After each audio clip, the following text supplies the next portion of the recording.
It is time to start and, well, not really start, continue. What a fantastic way to intro, just already mess it up within the first few words. So we're going to continue with Planescape Torment, we'll get to the second part, and seeing how we can do. Where we left off first one was just randomly exploring the Spire and getting mugged continuously, be it from my own ineptitude or being convinced by the very charming pickpockets, of which we learned from one of them and got a bucket ton of experience points. So the goal of this one is going to be short, about 2.5 hours of play. We are gonna figure out how to be a mage, and also sell off my stuff, and then we're gonna try and start the main storyline, because that's what you can do. So let's turn off Final Fantasy, and let's bring in the lovely, lovely Planescape Torment. So let's resume. Now, if I'm trying to remember, where we want to go is... Alright. So, I did a little bit of off-screen stuff, just mostly to figure out, just to make sure, which is, where is the mage person? And the mage person is up in Ragpackers Square. And if memory serves, Ragpackers is up here. There we go. Oh, never mind, we're gonna get attacked. So, attack them. What's up? Endure. In enduring, What does Rate of grow Anger strong. do? Channel anger into screams. 3 to 6 points of damage with no saving throw possible. Well, you go and do that on that person. Oh! Wowza. Okay, that was a whopping amount of damage. I like that spell. Right, Litany of Curses on that guy to pull a bit. Sod. Damn it.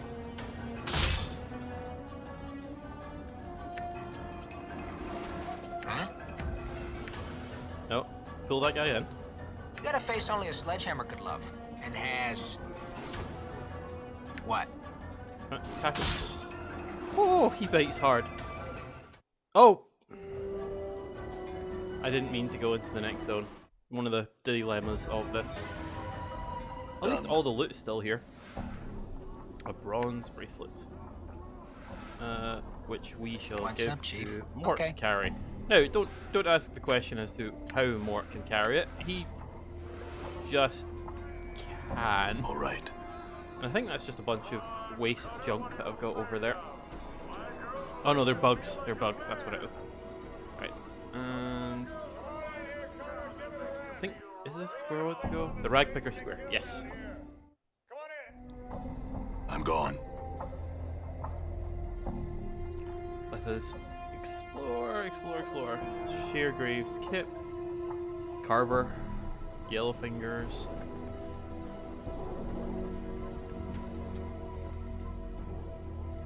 The midwife's hut. That a guy person called Nod. Should we call him Noddy? Nah. Old Mebeth, that's who we want. The squat old woman looks like she has had all of the colour bled out of her. Everything from her hair to her shawl to her robe, all are shades of grey. The only splotches of colour on her come from several strange herbs which are tied to her belt by their stalks. The herbs make a strange swish when she moves, like a broom. Hello. The elderly woman turns and stares at you, and notices the grey shades blanketing her body extend to her features as well. Her hair is a wispy grey, and her eyes like chips of granite. She frowns when she sees you. And who might you be? I'm a traveller. I don't really know who I am. I'll be honest. So you not know yourself, child. She squints, then points at your chest. Hard to piece together the man beneath all that tracery and scrawling scars, is it? Maybe. Who are you? With a sly cackle, she wags her eyebrows. Have you not heard of old Mebeth, then? The midwife of the square? Have you not now? She narrows her eyes and her voice drops. Well, now you have, for I be Mebeth. You're a midwife. What do you do? I think it's in the name. Updated my journal. I set bones right, drive the cough out of the sick, yank out squealing the stubborn babes, mend cloaks or a rag or two, make cures and herbs and other such. She squints at you, studying your scars. Be needing a cure or 3? Do you then? Aye, be needing some cures to look at you. Do you want to buy some, do you? She glances at the scars covering your body again, then shrugs. Too late to be asking for them, I think. Actually, we could be using some healing.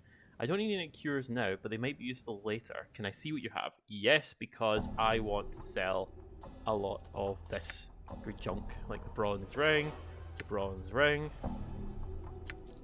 It doesn't buy. Oh, you can identify this. Yes. Minor copper blessing. Receive this earring. Da, da, da, da. Another copper is whispered. It gives the wearer 33 copper commons. This blessing can be used 3 times before the enchantment is exhausted. Ooh. Yes, I will take that extra money. It cost me 100 to get it, but I should be able to sell. Oh, never mind. I wasted one. I wasted 1 common. Ah well, it happens. Yes, I've got some questions for you. Are you a witch, Mebith? Mebith scrutinizes you. I say not as to what I am, and isn't but what you be wanting to know. So full bad for that you hound an old woman. I want to learn about magic. Can you teach me? Pah, I'm no teacher. No school mistress, all set up to teach like a old big festal. There's others somewhere, I'm sure, that spill the dark of it. You'd be wasting your time with old Meredith.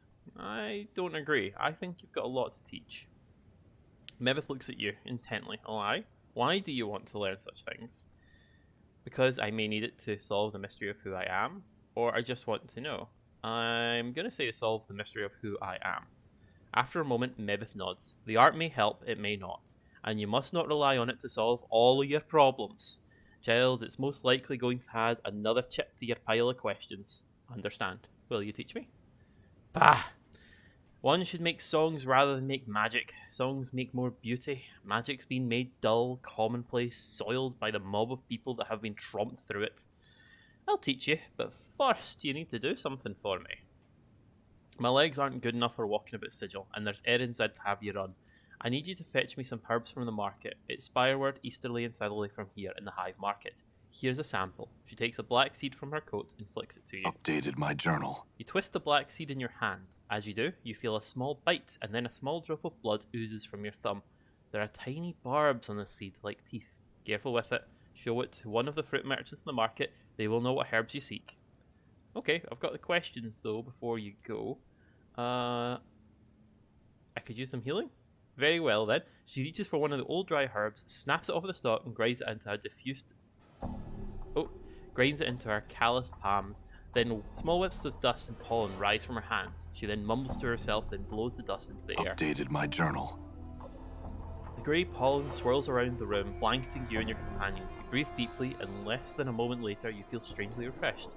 Oh, thanks, Mebith. No questions today, because I want to give over all of the stuff that I can sell. Because I don't... Yeah. These should sell for a bit of money, and then maybe we can buy our eye back. Came to purchase some charms. Ooh, bronze bracelet sells for a nice pretty penny. Oh wow, that sells for a lot. Sell. Sorted. And... a few things like charm individuals.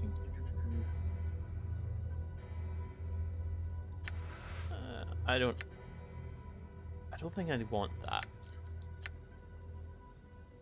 Okay, so we got our quest to go to the market. So let's quickly run to the market. Run. There's always going to be some bad guys on the way. There's always is. Alright.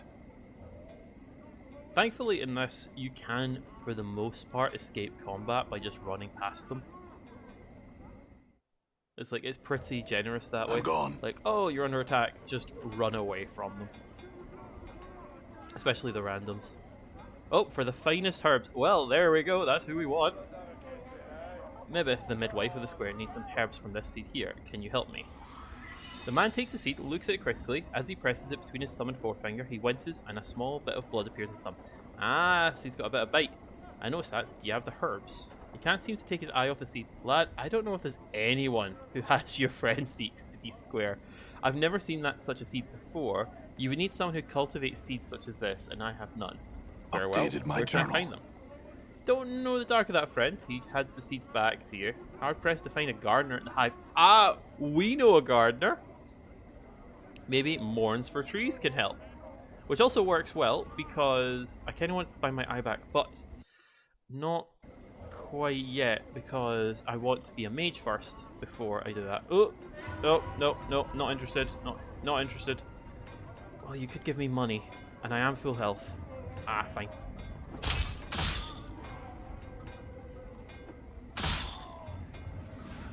Ah, just a dagger.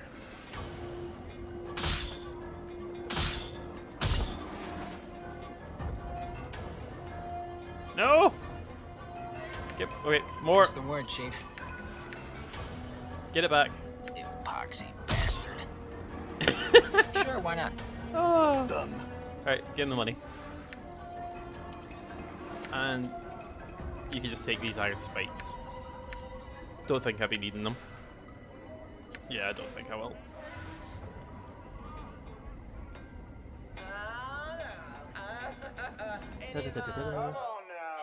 It's always good to get the experience points, I'm but gone. I don't want them as a fighter. Right, Mourns for Trees is up here. Right, no more bandits, please. Mourns for Trees, where are you? Right, Chaser. Maybe you're further over? I could have sworn you were about here. Oh god, that's a lot of them. Right, anyway, run away.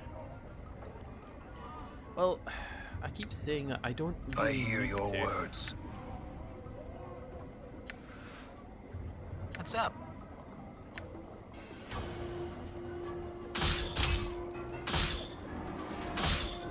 Ow. Right. Mort. Special ability. Taunt that. Go back. I will smack hear you. that guy. Even 50 swigs of brandy wouldn't make you look good.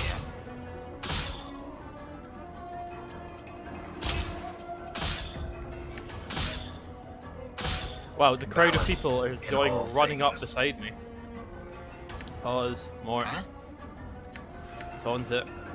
That's fantastic Even ability 50 to know swigs though. of brandy wouldn't make you look good. Good as done. Nice coin. Nice coin. And go deal with that hive thug. Die. Oh! Nice damage, 10. Right. This is All right. probably the worst place we can be in Sigil at the worst time. And well, that was a good bit of coin and a little tickle of experience points. Oh god, another one.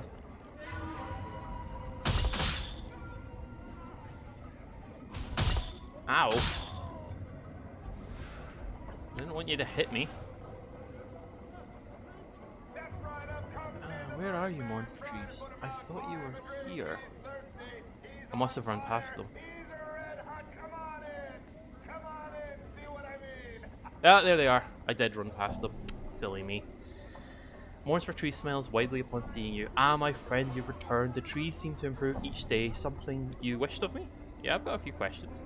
I need some herbs sprung up from this seed. Mourns for Trees takes the seed and holds up to his eye. What an odd seed. And are those teeth along the edge? Barbs, perhaps? Where did you come from it, friend? Old Mebeth, the midwife of the square, needs some herbs sprung from the seed. Do you know where I can get some? No.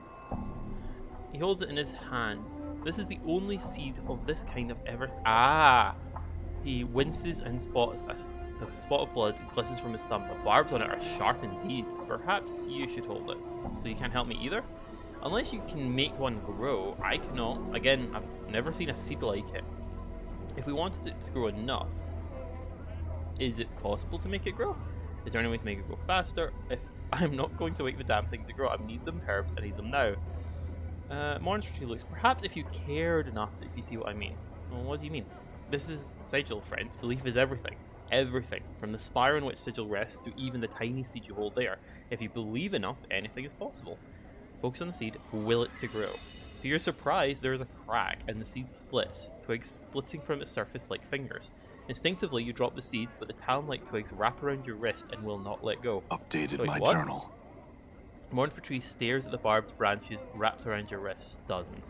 I think the barbs on those new branches would be more than enough for what your friend needs. I hope she can get the damn thing off of me. Look, before I go, I had some questions.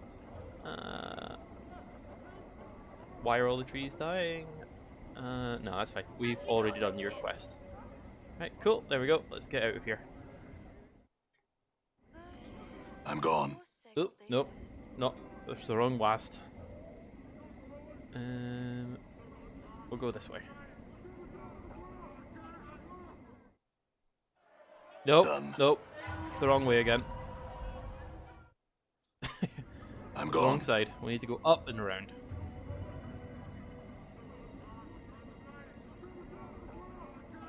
I'm pretty sure we could take them, but I've exhausted a couple of my spells, so let's just say no. We want to become a mage anyway. Done. Right, there we go. Ragpacker's Square. Mebeth! Mebeth! I'm gone. Where are you? Well, I know where you are. I need to get to you first.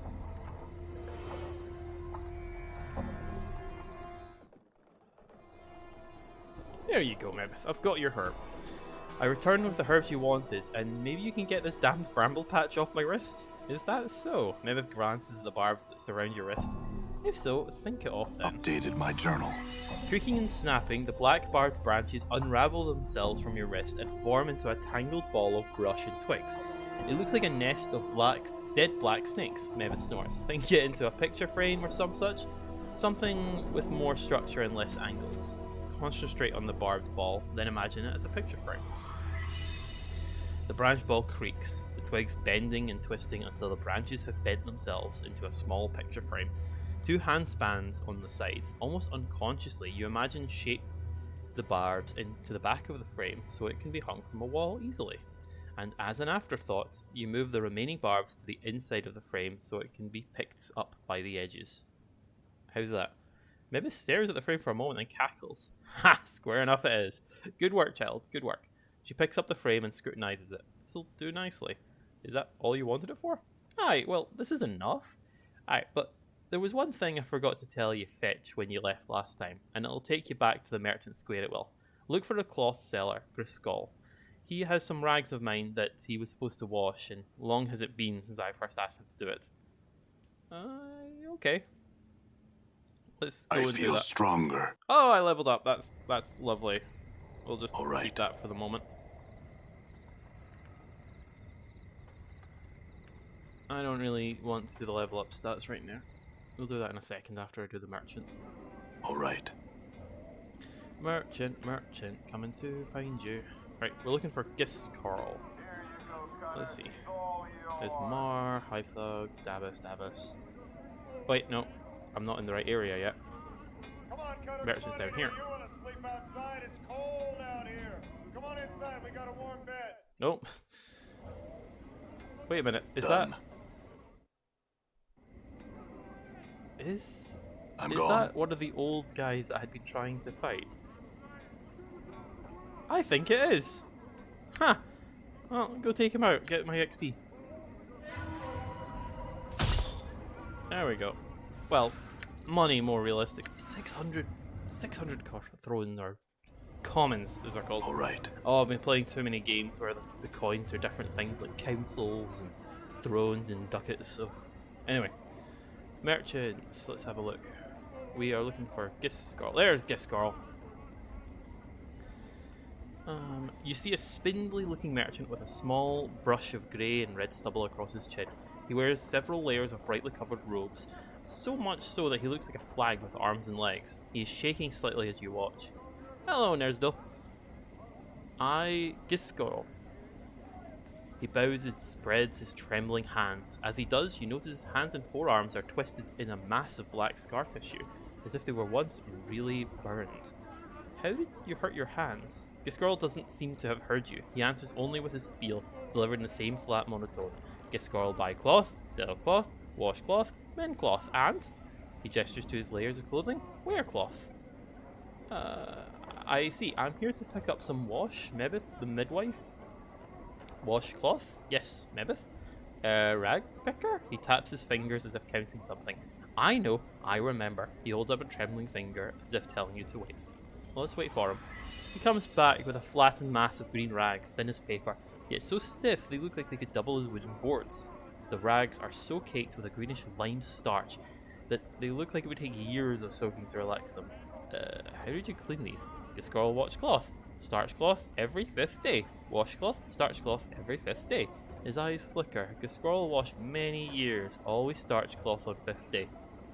But they're ruined. Washcloth is Gascarl's ritual. His voice is flat, almost zombie-like. Must starch cloth every 5th day. What's the point of doing it every 5 days when they don't... Oh, you know what? Never mind. Give cloth. He nods, then hands you the rags. They're heavy. It's like carrying an armload of bricks.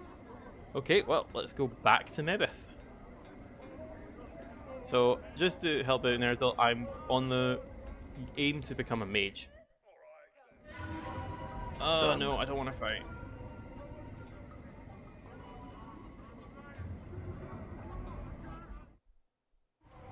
All right.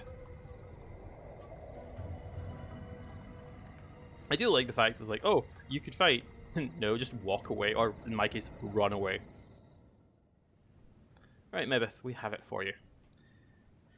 I brought your wash. I think this girl was a little heavy on the cleaning ritual, though. She takes the stacks of starch green rags from you, and she examines them critically. Well, at least they won't tear or bend. What was that cloth merchant, Gascarl? His hands were all scarred. He seemed slow. Mebith was still turning the cloth over in her hands, tapping it with her finger. Well, child, sometimes one burns with the art, and other times the art burns you. Is that what happened to him? Mebith clicks her turn. Mayhap. There's some for who using the art is like breathing.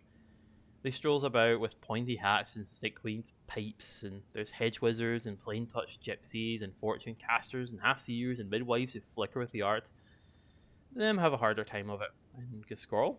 Aye, so to speak. In some ways, he's no different now than he was. Addicted to habit and ritual he was. She sets down the stiff rags. They clonk as she places them on the floor. Aye, now, there's one last thing I need from you, child. Oh, this better not involve me going to the market. Oh, and if it does, child? Mebith draws herself up and she glares at you, even at full height. Her head barely crests your shoulders. All I'm saying is that you can't keep your head straight about what you need from the market. I doubt you can... Oh.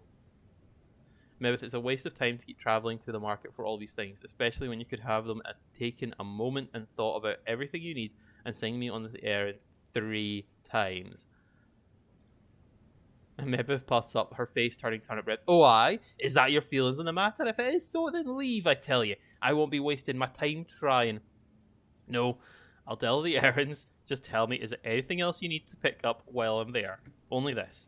I need some inks for scribing, some ingredients in one of my cookery books. I'll need you to fetch some from one of the merchants, Koshijai. That's their name. Very well, I'll see if we can find it. Okay. Updated my journal. Off I go again. All I right. do enjoy the fact that the character gets just as annoyed and frustrated about the fetch quest. Like, you know, oh, can you go back to the market? Oh, go back to the market. It's like, oh, for God's sake. And then they give you sass. Probably the worst place we can be in Sigil at the worst time. I don't mind. Oh! Ow! That was a really low critical hit, actually. They critical hit me for 1 damage. Just folly. The regular attack did more damage.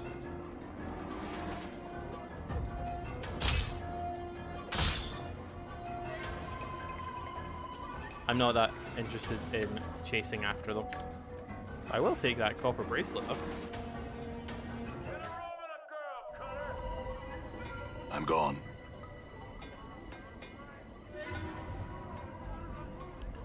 Right, Yoshijai.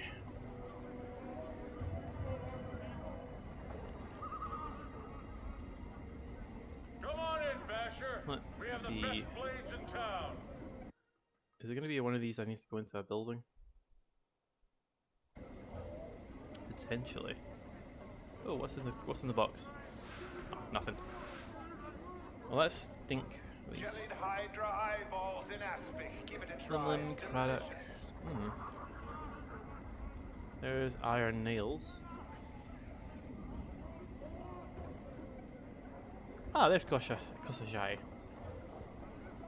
Nebith says you sell ink. She sent me to purchase some ink. She juggles. Nay, sir, I sell no inks, just sell fish. Are you sure? Mebith, the midwife in Ragpicker Square, mentioned you specifically. Well, Koshijai was me dam's name, and me grandnam's name, so you could see any of us, yet they're both in the dead book, so only this Koshijai matters. No idea what she's on about, though. A midwife in her Picker Square, you say? I don't know her. So you don't have any ink? Well, I can't say much of a surprise. I swear Mebith's having me run in circles. Well then, she said you'd be able to help me, but if that's not the case, never mind. Now, hold on. Your midwife friend's not all wrong. I know how you can get ink, but it may not be the ink you're looking for. The ink I'm thinking of bleeds from the gills of the Brigota fin. It does. This Brigota fin bleeds ink. Aye. Thing is, that fish is not for eating. It's got a horrible taste, scalds the tongue. You can ask Miriam. She pitches her fish cell down the street a southerly way. She might have one of those fish she needs on her pole. Updated my journal. I think we've already talked to them. Miriam. Let's see if I can find you.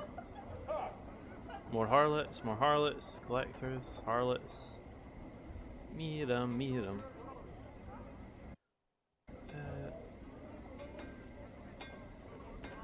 There's Miriam. Yeah, we have talked to you.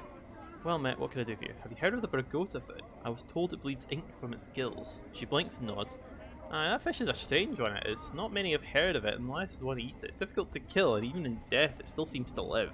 Not many want to latch their teeth around something that still alive. Updated my You got journal. one? Aye, but the ink? You know something to carry it in. Have you a bowl or cup perchance? Or a tankard? Maybe one of the merchants is selling one. Right, well, let's go and buy a tankard. Are you? Yeah, I have. Do you have a tankard? No, but you do have a lot of shiny weapons that I'll come back to. But you will also buy this bracelet from me. And this jagged knife. Neat. Come in, Basher. Look here, the finest Toledo blade. What do you have? What do these? Oh no, I buy certain foods from him. This girl, can I see what you have? Just bandages. What do you have? No, thank you. Right, you merchant. May I see what you're selling? Oh, here we go. I sell plates, cubs, jugs, tankards, cutlery, and the like. All of quality, so are the finest. She steps back and lifts the lid of the crate and the wagon behind her. Please have a look. Let's examine. You peer into the crate. It's full of plates and, well, everything. They look to be varying degrees of quality, but some of it appears quite nice. As you're looking over her, she presses up against you. See anything you like? Her long, waving hair brushing against her shoulder smells faintly sweet like vanilla. I need something to hold ink in. Do you have a tankard or a goblet for sale? Oh, yes, many kinds. The range in price from a few coppers to several hundreds. Actually, I'm looking for the cheapest one. She raises an eyebrow, reaches into the crate at her side, and then throws a battered-looking tankard at you. It's covered in dents, and it handles like it's about to fall off. This one looks like it was used to beat in someone's skull. She smiles. It'll do. Thank Updated you. my journal. What are you selling right now? Let's examine. Where does it all come from? She flashes a wicked grin. My lovers are all burglars, sir. These goods are pilfered from the homes of sigil nobles. Upon seeing your expression, she laughed. A jest, sir, merely. My father and brothers are tinkers, and these are wares which are discarded in the nobles' manors and made good by them once more. Ah, so this is just basically recycled goods. Fair enough. Oh, sir, but wait. She puts her hand on your forearm. Her touch is light as a feather. Are you sure there's nothing you see? Surely there's something around for your own home. She bites her lip coyly. Well, that is a nice plate right there. What, this one here? No, that, wait. This is really, I need no plates. I have questions. I understand, Rick. Fair enough. Let's go and fill up our tankard that we got. Ooh, what's this? I see a loot pile. Oh, that's basically the daggers that we dropped. I think I could probably sell those. I brought a tankard. Can I get the ink from the fish in it? She nods and plucks a fish from her pole. It twitches as she grabs it, then starts lashing about as she begins twisting it like a rag. She wrings it until bluish-black ichor begins to trickle from the fish's gills. When your tankard is almost full, she relaxes her grip and throws the twitching fish into a sack at her side. Updated my journal. Thank you. Well, let's just sell these.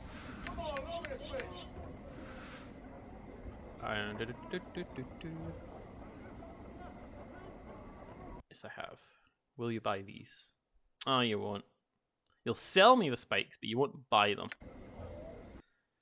Oh well, I'll just drop them again. Especially if they are of little to no value. And I don't know what the cleaning rags are useful for, but I've got leather straps and all sorts of junk. Anyway, back we go.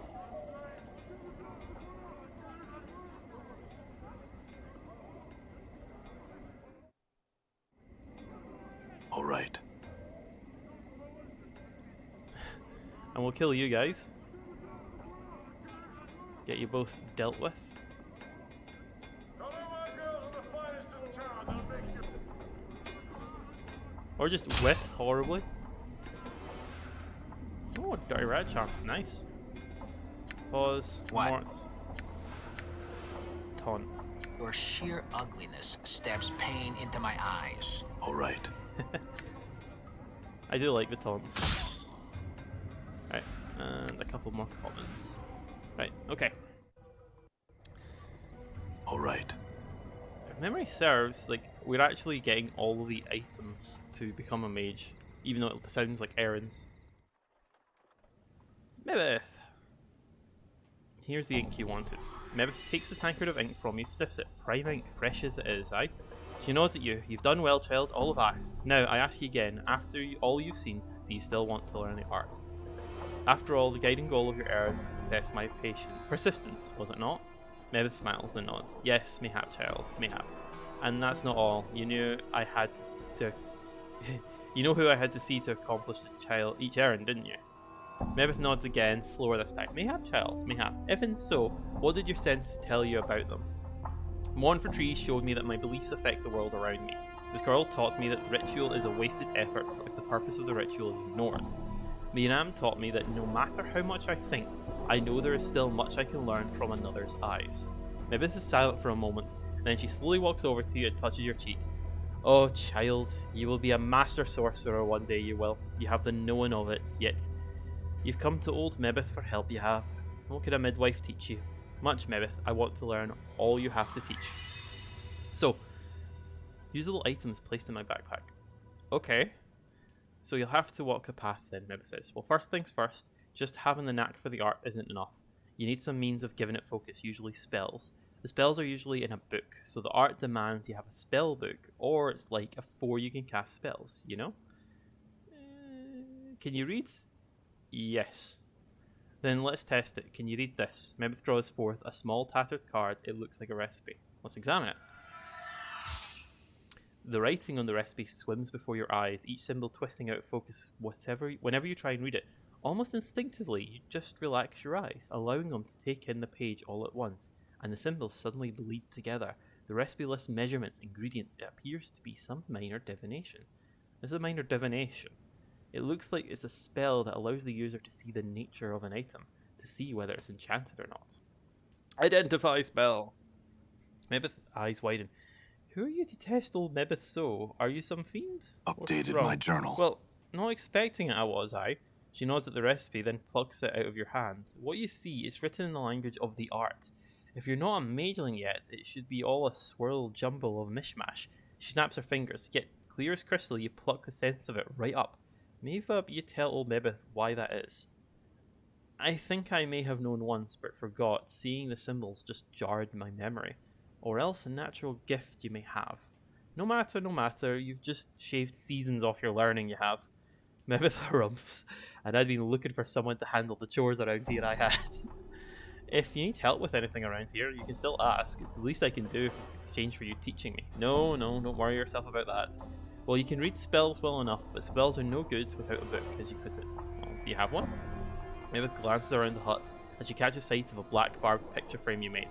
She picks it up carefully and studies it. This'll do. Well, it's just a frame. Aye, but so are you, child. Still holding the frame, she picks up one of the starched rags you got from Giscorl. With a yank, she pulls out the greenish starched surface film. It flutters in the air like a wispy bit of cloth. Whatever Giscorl used in the wash, it works better than curing, stretching and stoning does on a normal rag. Can't afford parchment, I can. Parchment? She takes the starchy film and pulls it over the black barbed frame, latching the rag's edges onto the hooks. around the frame until it looks like a small, greenish black printer's canvas. It's missing something. Well, it needs something painted on it. Aye, or written on it. She takes the tankard of ink which you've given her and sits down next to her. She dips one of her fingernails into the tankard and draws it out, mumbling to herself. She begins to scratch symbols onto the frame one by one, still mumbling to herself. All's done. Mibba stands drying her ink-stained fingernail on her robe. She tilts her head, regarding the strange, framed page in front of her. A page for your spellbook it is. She indicates that you should pick it up. Inside your spellbook are your recipes, your spells, if you will. As long as they sit in the book, though, they're just words. She taps her head. The art demands you pluck the magic out of the book and put them in your attic. Your head, a 4, you can tap their power. You put them in your attic by studying them, memorizing them. You usually need to rest first before you can do this. Any questions? No, that makes sense.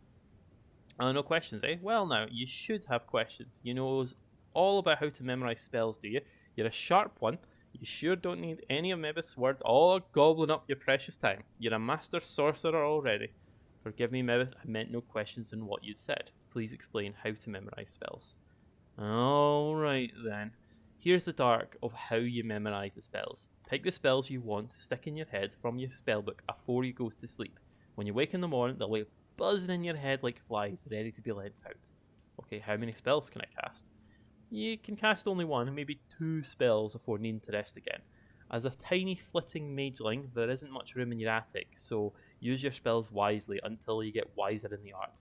As for your power increases, you'll get more room in your attic for spells. Okay? You can only cast spells you've memorized, so if you want to use the art to say mend something twice, you need to memorize the spell. How many times? Oh, twice. Aye, twice, right enough. How can I get more spells? Journal. Never shrugs. Keep your eyes and ears out for learning. Even common folks might have some minor magics to teach. There's also scrolls, recipes, books, and even some stranger items that have spells inscribed on them. If you find one, just examine it close and copy it into your book if you want it. Can also show you more spells if you return, especially when you've a little more of the planes in you. I appreciate it. Before you go, child, you'll need some magics for you to whet your appetite. Mebith rummages in her robe and pulls forth 3 small recipes, which she passes to you. You should copy these into your book so you can go into your attic as soon as possible. Updated my journal. Woo! 5,000 XP. Wait, there's more. Mebith fishes a tiny bundle of black cloth from her apron and unrolls it, producing a pair of amber earrings. These will protect you on your travellers, child. I no longer wear them myself, so go ahead and take them. Alright, child, don't tarry any longer. One has... Now come on, Mebith, you're not old. Ah, pa, you flatterer. Your tongue is so lined with silver, it'd be a shame a batsu. Get you hence. Thanks for everything, Mebith. Pa, you can thank me by not playing an adult cove with what you've learned. The art's damned many a fool who sought to bend it the ways the art's not meant to bend. Now, get along with you. I feel stronger. Yeah, I should have leveled up twice there. Right, let's have a look at my character sheet. I am a mage. Woo! Let's level up. 2 hit points. Spell memorization has increased. Woo! Level 3 with 8,000 experience points. Fantastic. That's what I wanted. And spellbook. Where are you? There we go. So I've got 2 spells, but I need to copy these. You succeeded in copying. You succeeded in copying. Oh, chromatic orb. Yes. I think this is the damaging one. Right. Oh, I don't have a weapon anymore. Amber earrings. +2 to armor class. Memorize 2 additional first level spells. Hell to the yeah. And then I need to sell all these extra weapons and see if I can get a new one. Right. Mage spellbook. I think we'll take 1 identify and 3 chromatic orbs because these are my damage spells, deal 1 to 4 points of damage. Nice. Nice. What's up, Chief? It is I. Sweet. Okay. Done. No, I don't want to lock on view. What I want to do is I want to go back to the marketplace, sell a bunch of my stuff, get my eye, and then we're going to go back into the mortuary.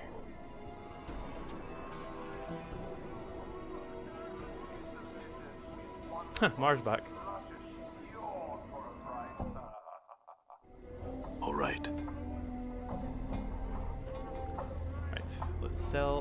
bunch of my stuff. High merchant. Yes, I have. Let's sell my hammer. Fist irons. And, oh no, keep the iron pry bar. I shouldn't have sold the jagged knife. That could have been useful for me. High quality stiletto. Oh, green steel knife. Speed 1. No, 0 weight though. That's nice. Green steel dagger. Oh, that's nicer though. Well, let's buy the green steel dagger. At least it gives me a weapon. Right. And I think we can get rid of this arm, but we'll keep it for the moment. Right. Now we want to go and buy our eye back.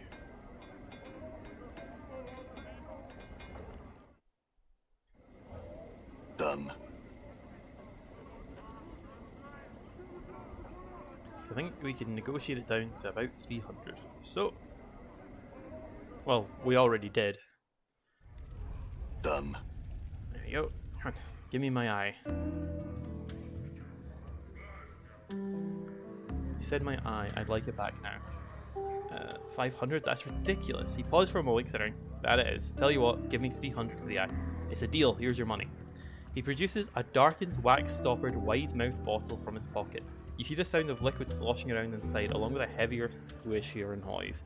Opening it, the stench of some sort of preservative agent nearly makes you gag. Floating in the viscid muck is an eyeball.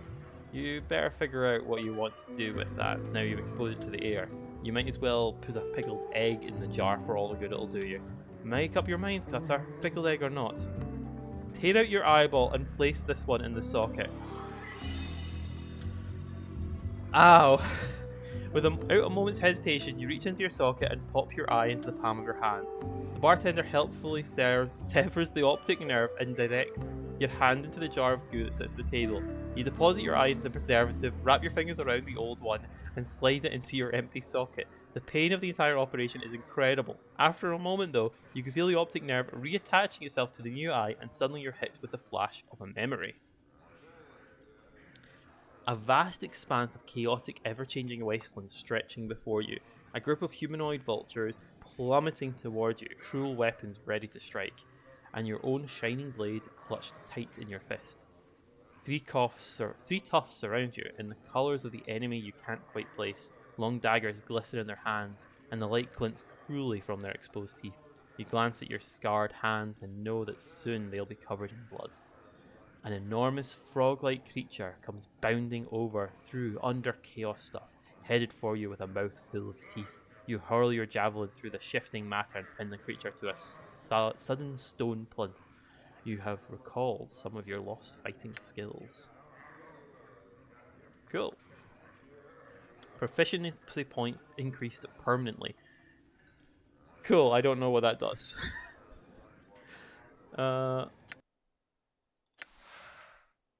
Party experience, party kills, kill experience. Oh, cool, that's neat. Saving throws, weapon proficiency, unused slots for fist plus, edged weapons plus. Cool, I don't know how to improve my weapon proficiency. Current alignment, neutral, good. That's fine, I'm okay with that.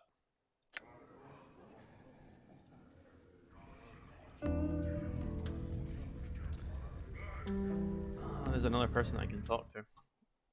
I forgot that I can get a ton of experience from.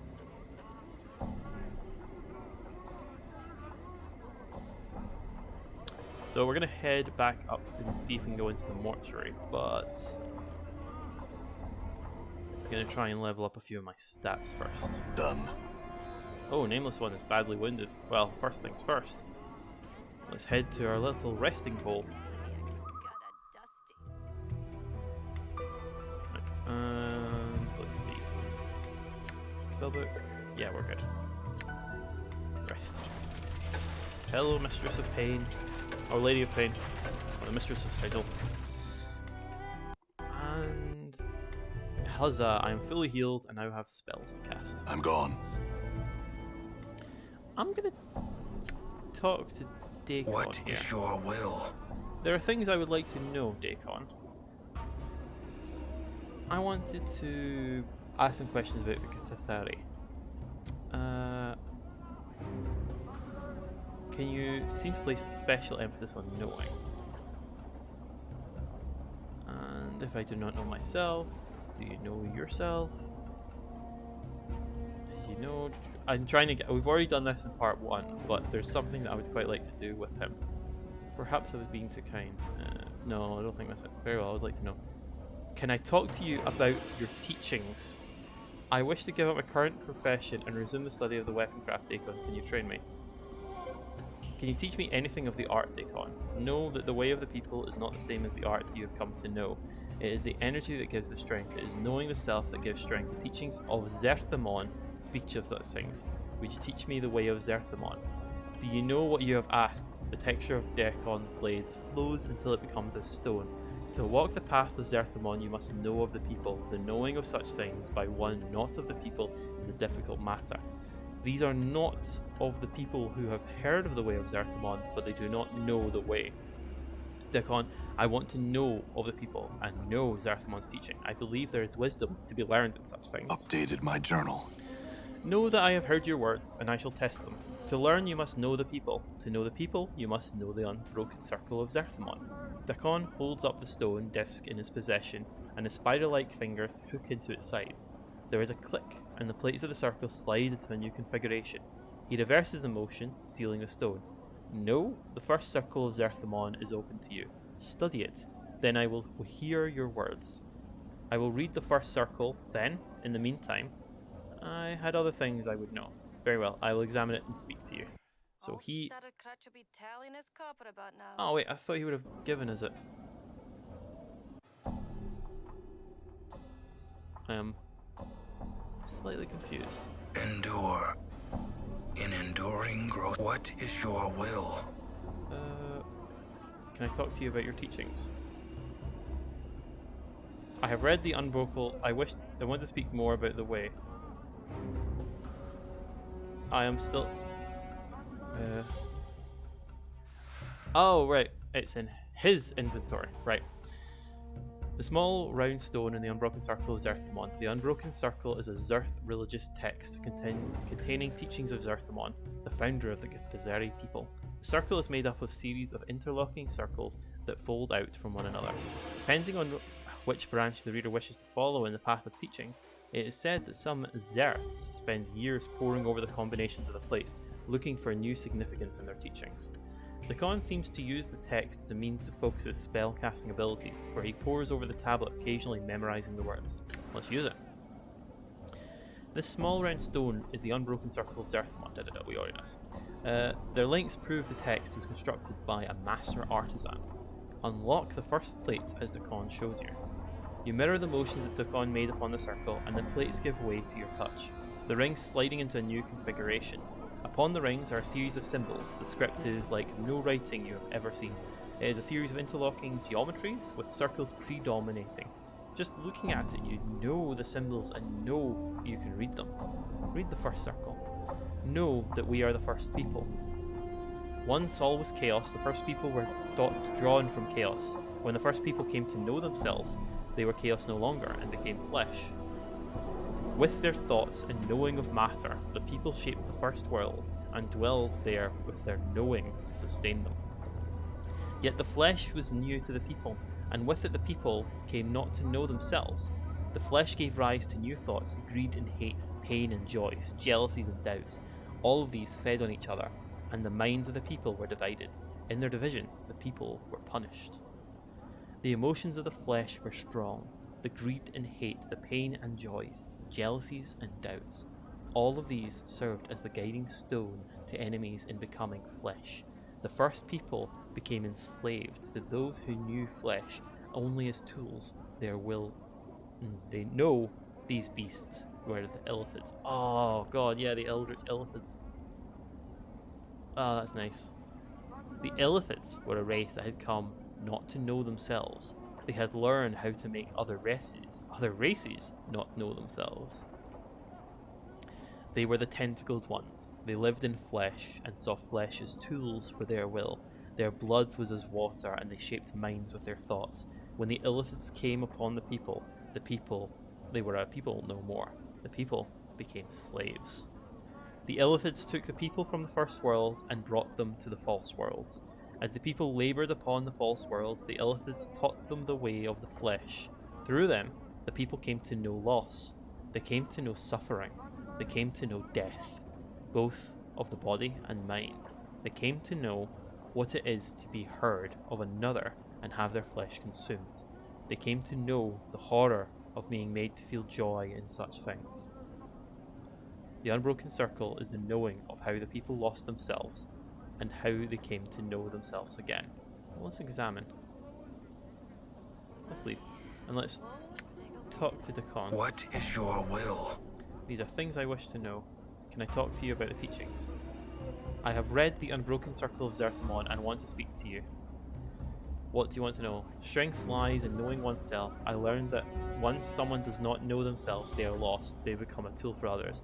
I learned that your people were once slaves to the Illithid. It seems they committed many crimes against your people. I like the first one. Updated my journal. You have come to know the first circle of Zerthamon. You not only see the words of Zerthamon, you have come to know them.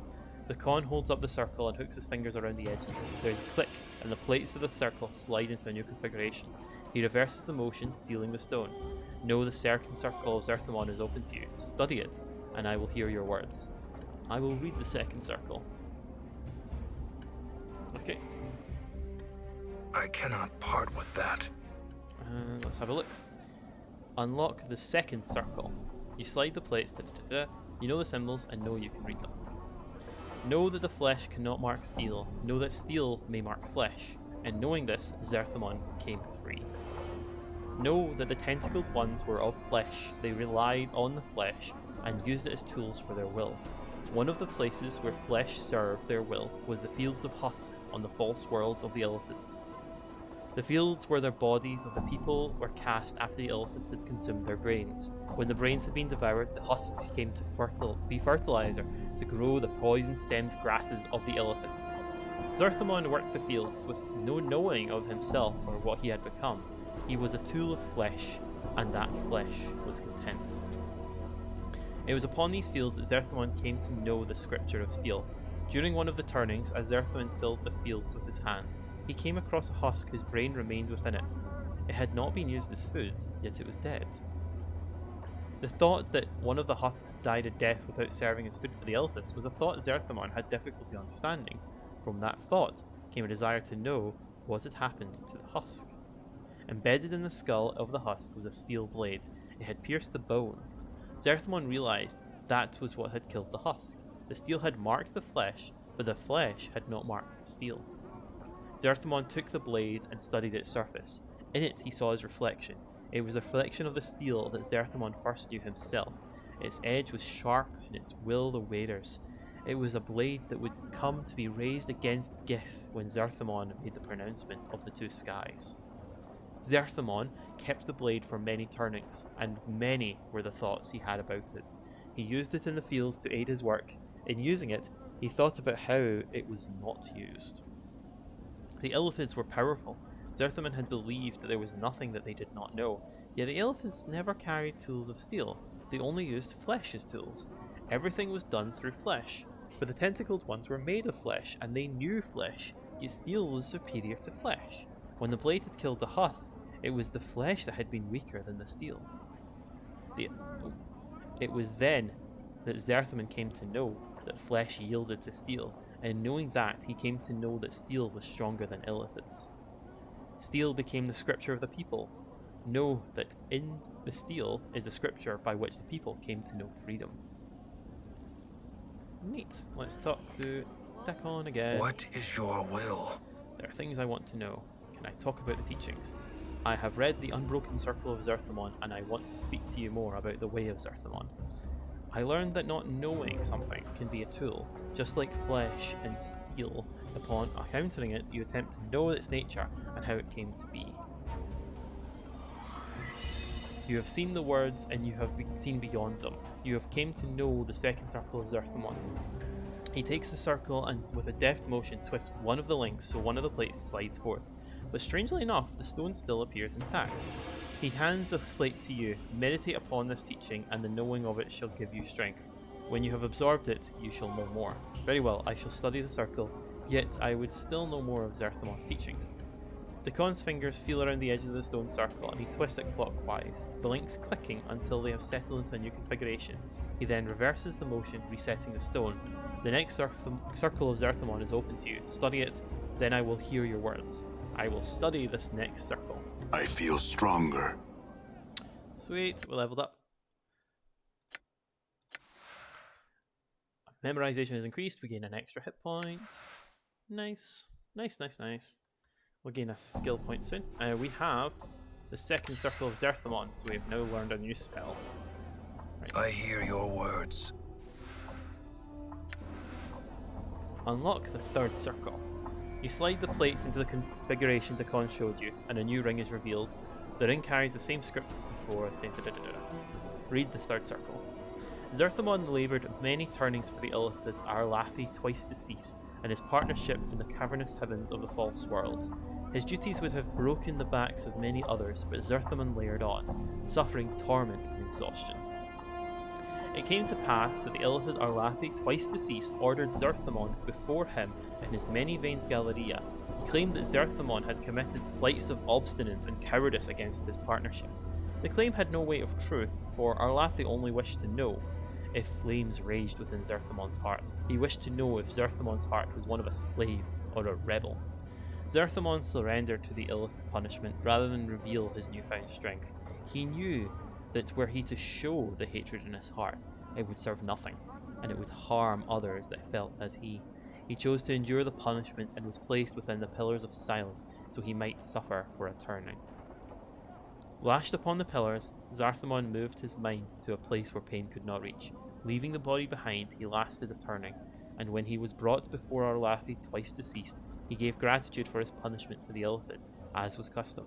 In so doing, he proved himself a slave in the Illithid eyes, where his heart remains free. By enduring the quenching the fires of his hatred, he allowed Arlathi, twice deceased, to think him weak.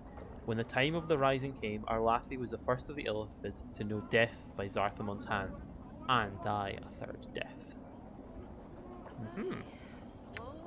What is your will?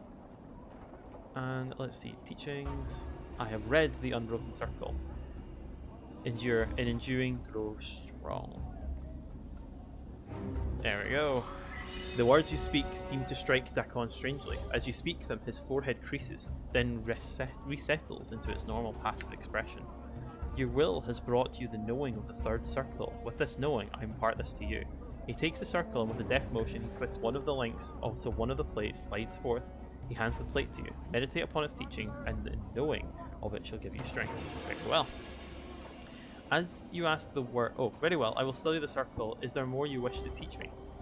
Dakon isn't looking at you. He is holding an unbroken circle in his hand, studying it. His blade has taken on the same texture as the broken circle, and Dakon suddenly seems older. Dakon's black eyes rise from the circle and look at you. Know that I did not believe you would come to know the teachings of the circle. It is a difficult path you will walk in learning the way of Zerthamon. Is your mind focused on this matter? Yes, I want to learn more. Dakon's fingers feel around the edges of the stone and he twists it clockwise, the links clicking until they have settled into a new configuration. He then reverses the motion, resetting the stone. The next circle of Zerthamon is open to you. Study it, then I will hear your words. Then I shall read it. Let's go. Right. I will hear First you. things first, let's memorize the spell. Woo! Balance in all things. What's a Whispering Flask? Ah, cool. That's neat. It's good for him. Let's unlock the fourth circle of Zerthamon. And let's read it. Know that the rising of the people against the Illithid was a thing built upon many 10 turnings of labour. Many of the people were gathered and taught in secret the ways of defeating their Illithid masters. They were taught to shield their minds and use them as weapons. They were taught the scripture of steel, and most importantly, they were given the knowing of freedom. Some of the people learned the nature of freedom and took it into their hearts. The knowing gave them strength. Others feared freedom and kept silent. But there were those that knew freedom and knew slavery, and it was their choice that the people remained chained. One of these was Vilquar. Vilquar saw no freedom in the Rising, but opportunity. He saw that the Illithid had spawned across many of the false worlds. Their worlds numbered so many that their vision was turned only outwards to all they did not already touch. Vilquar's eyes saw that much took place that the Illithid did not see. To the Rising, the Illithid were blinded. Vilquar came before his master, the Illithid Zishitaris, with the knowing of the Rising. Vilquar added to his chains and offered to be their eyes against the Rising. In exchange, Vilquar asked that he be rewarded for his service. The Illithid agreed to the contract. At the bonding of the contract, a dark time occurred. Many were the betrayals Vilquar committed, and many were the people that the Illithids fed upon to stem the Rising. It seemed that the Rising would die before it would occur, and the Illithid were pleased with Vilquar's eye. It was near the end of this dark time when Zerthamon came to know Vilquar's treacheries. In knowing Vilquar's eye, Zerthamon forced the Rising to silence itself, so that Vilquar might think that at last his treacheries had succeeded, and the Rising had fallen. He knew that Vilquar's eye was filled only with the reward he had been promised. He would see what he wished to see. With greed beating in his heart, Vilquar came upon the Illithid Zishitaris and spoke to his master of his success. He said the Rising had fallen and the Illithids were safe to turn their eyes outwards once more. He praised their wisdom in using Vilquar's eye, and he asked them for his reward. In his greed's blindness, Vilquar forgotten the knowing of why the people had sought freedom. He had lost the knowing of what slavery meant. He had forgotten what his Illithid masters saw when they looked upon him, and so Vilquar's betrayal of the people was ended with another betrayal. Vilquar came to know that when Vilquar's eye had nothing left to see, Vilquar's eye was useless. The Illithid gave to Vilquar his rewards, opening the cavity of his skull and devouring his brain. Vilquar's corpse was sent upon the fields of husks, so its blood might water the poison-stemmed grasses. You know, don't trust in Illithids, basically. What is your will? There's things I would like to know. Can you talk to me about the teachings? I have read The Unbroken Way. When one chooses to see what only is before them, they only see a part of the whole. They are blind. And just as Vilquar was blinded by his promised reward, so were the Illithids blinded to the true Rising. For when they heard Vilquar's words, they turned their sight outwards again, didn't they? And the Rising was free to strike. Know that you speak truly. Vilquar's eyes blinded both Vilquar and the Illithids. The tentacled ones thought the Rising to be no more. When the Rising occurred, the ground drank deep of Illithid blood. So was victory born from the treachery. It is a curious lesson. Why would it be part of the teachings of Zerthamon? The Khan's blade bleeds into a dead night black and his voice deepens for a moment. You think he's angry, but you're not so sure. There is much about the way of Zerthamon and his path that is difficult to know. Do you know why Vilquar's eye is part of the way of Zerthamon?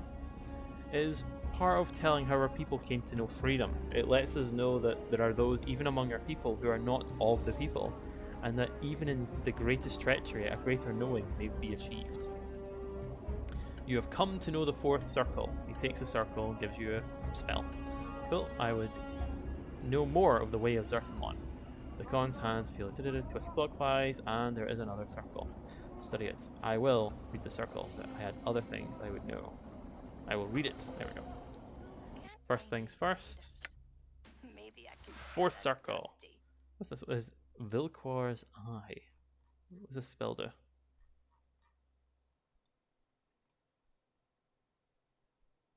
I don't. Oh well. I'm sure it'll tell me in my spellbook. Anyway, let us look at this unbroken circle for the next one. You slide the plates into the configuration Dakon showed you, and a new ring is revealed. The ring carries the same script as you read before, blah blah blah blah.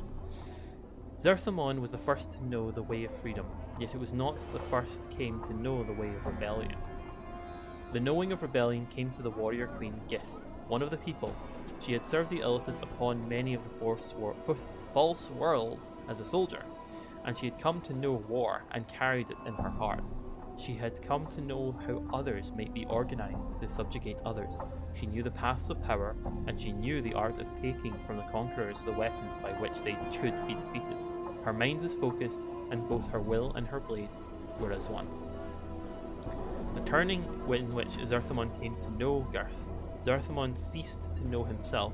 Her words were as fires lit in the hearts of all who heard her. In hearing her words, he wished to know war. He knew not which afflicted him, but he knew he wished to join his blade to Gith. He wished to give his hate expression and share his pain with the Illithid. Gith was one of the people, but her knowing of herself was greater than any Zerthamon had encountered. She knew the ways of the flesh, she knew the Illithids, and in knowing herself, she was to know how to defeat them in battle. The strength of her knowing was so great that all those that walked her path came to know themselves. Gith was but one. Her strength was such that it caused others to know their strength, and Zerthamon lay to steel at her feet. What is your will? There we go. Let's see. Can I talk to you about the teachings? I have read the Unbroken Circle. There is a great strength in numbers, but there is a great power in one. For the strength of the will of one may gather numbers to it. There is a strength not only in knowing the self, but knowing how to bring forth it in others. There we go. Ooh, 3,000 experience points. Woo! You have come to know the fifth circle of Zerthamon. With this knowing, I impart this to you. And he gives you a play to put upon its teachings, and knowing it shall give you strength. I wish to know more. The con's fingers feel around the edge of the circle, and he twists and gives you another one. Very well. Hey, we're being watched, Chief. Just look natural. Casual. Let's copy this spell. And let us read the next circle. The sixth circle. I'm doing this because it's a really good way of gaining a lot of XP very, very quickly. And also you get to learn a lot more about the lore of, well, Dakon. Let's read. Upon the blasted plains, Zerthamon told Gith, there cannot be two skies. In the wake of his words came war. Upon the blasted plains, the people had achieved victory over their Illithid masters. They knew freedom. Yet before the green fires had died from the battlefield, Gith spoke of continuing the war. Many still, filled with the blood lost in their hearts, agreed with her. She spoke of not merely defeating the Illithids, but destroying all Illithids across the plains. After the Illithids had been exterminated, they would bring war to all other races they encountered. In Gith's heart, fire raged. She lived in war, and in war she knew herself. All that her eyes saw, she wanted to conquer. Zerthamon spoke the beginnings of that which was upon. Zerthamon spoke the beginnings of that which was against Gith's will. He spoke that the people already knew freedom. Now they should know themselves again and mend the damage that had been done to the people. Behind his words were many other hearts of the people who were weary with the war against the Illithid. Know that Gith's heart was not Zerthamon's heart on the matter. She said that the war would continue, the Illithid would be destroyed, their flesh would be no more. Then the people would claim the false worlds as their own. Gith told Zerthamon that they would be under the same sky in the matter. The words were like bared steel. From Zerthamon came the pronouncement of two skies. In the wake of his words came war. Ooh. What is your will? I would like to talk to you about your teachings. I have read the Unbroken Circle and I wish to speak to the way. I know that Zerthamon's devotion to the people was such that he was willing to protect them from themselves. He knew the Illithids had come not to know themselves in their obsession with control and domination, so he chose to stop Gith before she carried the people to their deaths. There must be a balance in all things, or else the self will not hold. Ooh, 2 items. You have seen the words and know them. Dakon's voice slows, and his hands grip the edges of the Unbroken Circle. He twists it clockwise, and there is a click as 2 plates slide forth. Dakon stares at the 2 plates in his hand. He makes no move to hand them to you. Dakon, is that second plate for you? Dakon falls silent. His blade has ceased shimmering. The film freezing upon its surface. He is staring at the second plate, paralyzed. Do you know the 6th circle? Dakon looks up, but his coal black eyes do not meet your gaze. No, there is nothing more I may teach you. You know the way as the people know it, and it shall give you the direction by which you may know yourself. That's not why I asked. Do you know the 6th circle or not? Dakon is silent for a moment, then speaks, his voice slow and careful. It has come to pass that I do not know the 6th circle of Zerthamon. Once I knew it, but I know now that I only saw the words. The Khan's eyes stare through you. That is all. It is my path that I no longer know the way of Zerthmon. The Khan, there is one other thing I would know. Why is Vilquar's eye in the circle of Zerthmon? It seems strange. It tells of how the people benefited from a treachery from their own, it seems. The Khan's eyes flash. I have told you it is part of the telling of how people came to know freedom. Do you not listen? His voice flattened as if he is reciting a passage from memory. It tells the people that even in the greatest treachery, a greater knowing may be achieved. It doesn't sound to me like you believe that. I think there's another reason Vilquar's eye is in the circle of Zerthmon. It is there, set there because of the sixth circle and the pronouncement of two skies. It is there to justify Zerthmon's treachery to the people upon the blasted plains. The Khan is silent, and his blade bleeds into a dead black, teeth rippling along the edge. He divided the people upon the blasted plains, Dakan. He divided your race, and when they were on the path to victory, I would like to believe that it was because he wished to save the people from themselves, but I don't think you believe that. Dakan is silent for a moment, then he speaks slowly. I do not know. The sixth circle, as it is known to others, I fear that the third circle, the fourth, and the sixth are more closely linked than many know. It is in that knowing that I have lost myself. In the third circle, Zerthmon submerged his will to deceive the Illithids. Then in the fourth circle, it speaks of the benefits of treachery. Then in the sixth, Zerthmon divides his people before they exterminate the Illithids. Do you think Zerthmon's words may not have been his own? Know my words and know the wound that lies upon my heart. I fear that when Zerthmon was upon the pillars of silence, he did not submerge his will. I fear his will was taken from him by the Illithids, and when he spoke upon the blasted plains, it was their words he spoke. I fear that when what he did was not for the people's sake, but for our former masters. It's possible, but no, it doesn't necessarily mean that. Updated my journal. Then know this and speak of it no more. The Khan voice is like a knife. Know that I shall never know the truth, and there is no resolution for this matter, for I shall never know Zerthmon's heart upon the blasted plains. His coal black eyes glare at the stone circle in his hand, and so I do not know myself because of the unbroken circle of Zerthmon. Very well, Dirk. We'll discuss it no more. I feel stronger. Your reasons for your incessant clicking are not known to me. The smaller. Examine the plates, see if you can puzzle out any new configuration. As you examine the rings, you find a strange link in the plate and mentions the labouring of the Gith people to achieve the rising. A new circle emerges from the link and you unlock it, pulling the plate forth so you can study it. Know that the rising of the people against the Illithid was a thing built upon many turnings. Many were the people who lived and died under the Time's blade while the rising was shaped. The rising was shaped upon a slow foundation. Steel was gathered so that it might mark the Illithid's flesh. A means of knowing the movements of the Illithids was established. At first weak and confused, then stronger like a child finding its voice. When the movements were known, then the Illithids were observed. In observing them, their ways of the mind were known. When the ways of the Illithid were known, many of the people were gathered and taught in secret means to shield their minds, and they made in the way to harness their will as weapons. They were taught the scripture of steel, and most importantly, they were given the knowing of freedom. These things were not learned quickly. The knowing of much of the way was slow, and all of these things, time's weight fell upon all.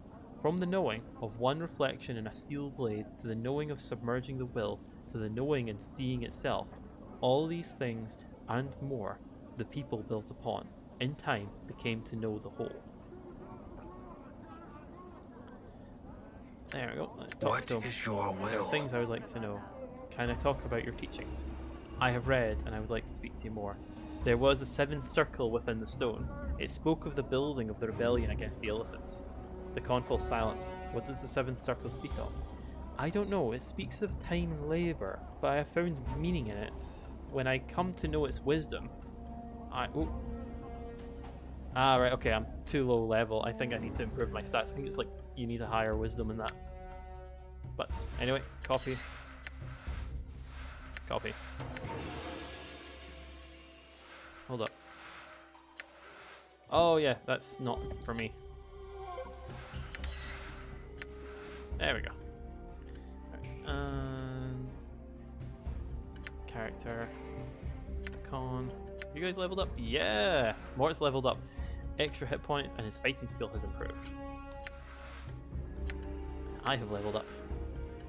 And I get a characteristic point. Woo!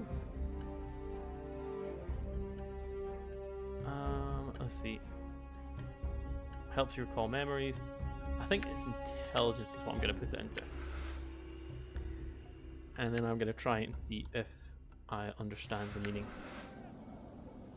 Let's reread the 7th circle.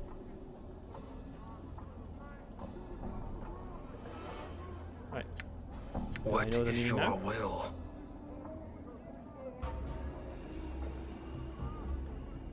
Ah, there we go. I still don't know it yet. Your Okay. will be done. Don't have enough experience points. I'm gone. But that's fine. We need to get more stats and then we'll come back to that. Now this is the person I want to speak to. The cowled figure is hunched by the mortuary gate. His face is obscured by the shadow of his hood. What little you can see in his chin, which is covered with stubble that appears to be a foul green and purple rash. The rash seems heaviest around his neck, fading as it crawls up to his chin.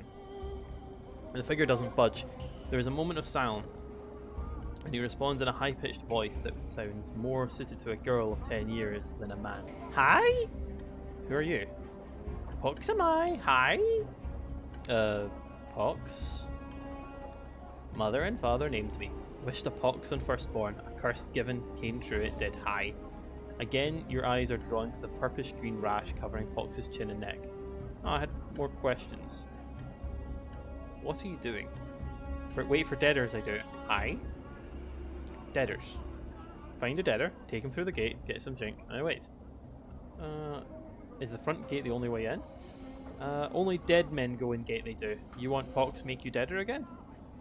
Again? Many times you ask, Pox always do. How many times? Many times. So we've met before. Hi? What do you know about me? You a deader who don't stay deader for long. Hi. Deal square with Pox you do. Do you know something else about me? You're a deader who don't stay dead long.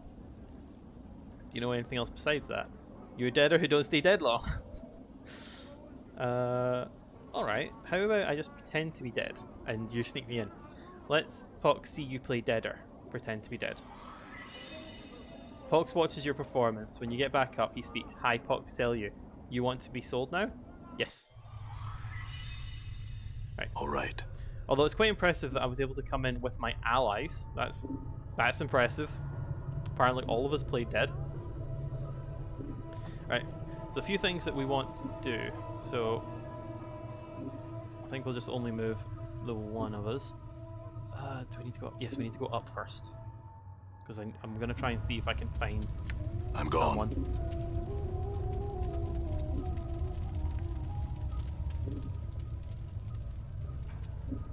Is it you? No. Right.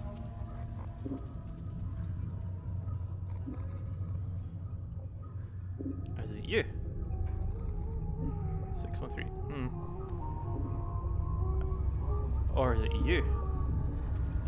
42. There we go. The skeleton turns to face you. 42 has been chiseled into its forehead, and a number of its bones, mostly the jaws and joints, have been found with leather straps. A black smoke is draped over its body.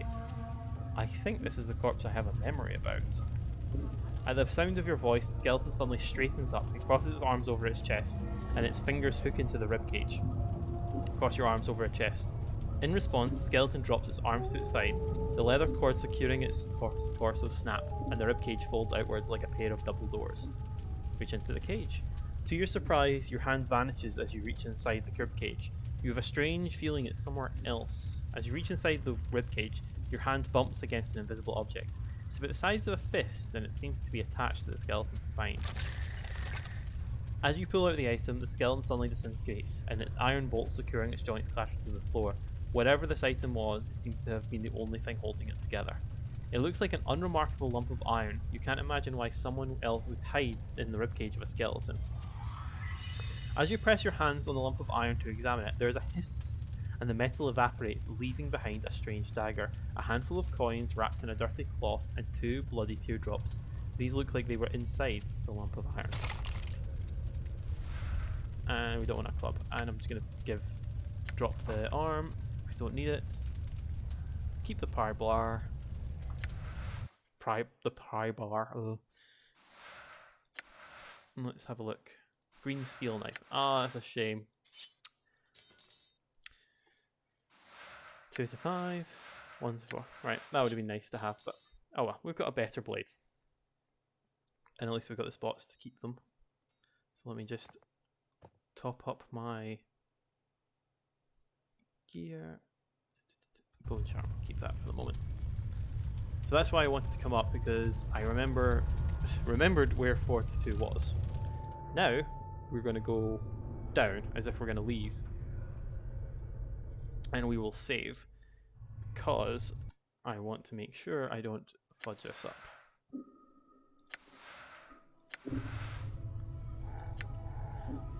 I'm gone. Hello, skeleton. Oh, zombie even. There's also zombies here, and if memory serves... Oh, you there, halt. I don't want to talk to you. Let's try to deal with these giant skeletons again. Examine the skeleton carefully. A mass of thick leather cords. Okay, examine the armor. Despite the armor's obvious age. Hey animal, it's going quite well yourself. It shines brightly, and the symbols engraved in the breastplate seem to flow in the firelight, shifting slightly when you focus on them. Study them, almost unconsciously. Study the runes and try and recall the enchantment. I've done a lot of this in the part 1, and I messed it up because there's a certain order you need to do this in. The way across the breastplate. This, to be clear, it's not my first playthrough, but the first playthrough I done was about 7 or 8 years ago. So a lot of this I've forgotten, but I do remember a fair chunk about the first bit.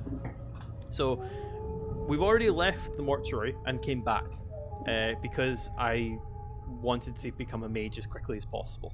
So we've left, become a mage, done a couple of side quests, and now we've came back into the mortuary to start the main story. Their way across the breastplate. On its most basic level, the runes are a lesser armoring enchantment, but several skull-shaped runes and spherical tracings along the edges of the armor make you suspect several greater necromantic and warding enchantments are worn in as well. Touching the skeleton will most likely cause it to awaken and defend itself. Let's see if we can disenchant them somehow. You suspect that marring the rune pattern along the breastplate could unravel the enchantment, but it looks difficult. The pattern is complicated, and scratching out the wrong portion could cause the skeleton to animate. Compare the pattern of the enchantments in the Tomb of Bone and Ash. See if you can determine how they can be broken. From what you can make out on the tomb, it seems the armoring enchantment applies only to the breastplate. Necromantic enchantment applies to the skeleton to be raised, but it is the warding enchantment that gives the skeleton limited awareness of its surroundings. You guess that if you were to mar the skeleton's wards, it would interpret as an attack unless you blinded it to your presence first. Okay, so let's see. It is the warding. So let's see. Mar the runes maintaining the warding enchantment first, then work backward through the rune pattern, cancelling the necromantic, then the armoring. The work is difficult and nerve-wracking at first, but slowly your mind begins to focus, and the runes begin to unravel beneath your attack. Within minutes, the giant skeleton has been stripped of the enchantments binding it. It collapses, falling to the floor with a crash of bones and a heavy chain clanging noise. Damned pile of bones. You wait for a moment, but no one responds to the sound. Moving quickly, you sift through the skeleton's parts on the floor. Most of it's too heavy or too old to be useful, but you discover a piece of the skeleton's breastplate with a majority of one of the broken enchantments engraved upon it. You have a feeling it could prove useful. I'm gone. One of the things that I find is you can do this to all of them. Examine the skeleton. Examine the armor. Study the symbols. Study. See if I can dispel. And marvelous. There we go. I just enjoy this because it's just very good, generous experience points for this. And let's see. Warding first. What do we get? The Rune of Armor, less warding, greater warding. And there's, I think there's a final one. Yes.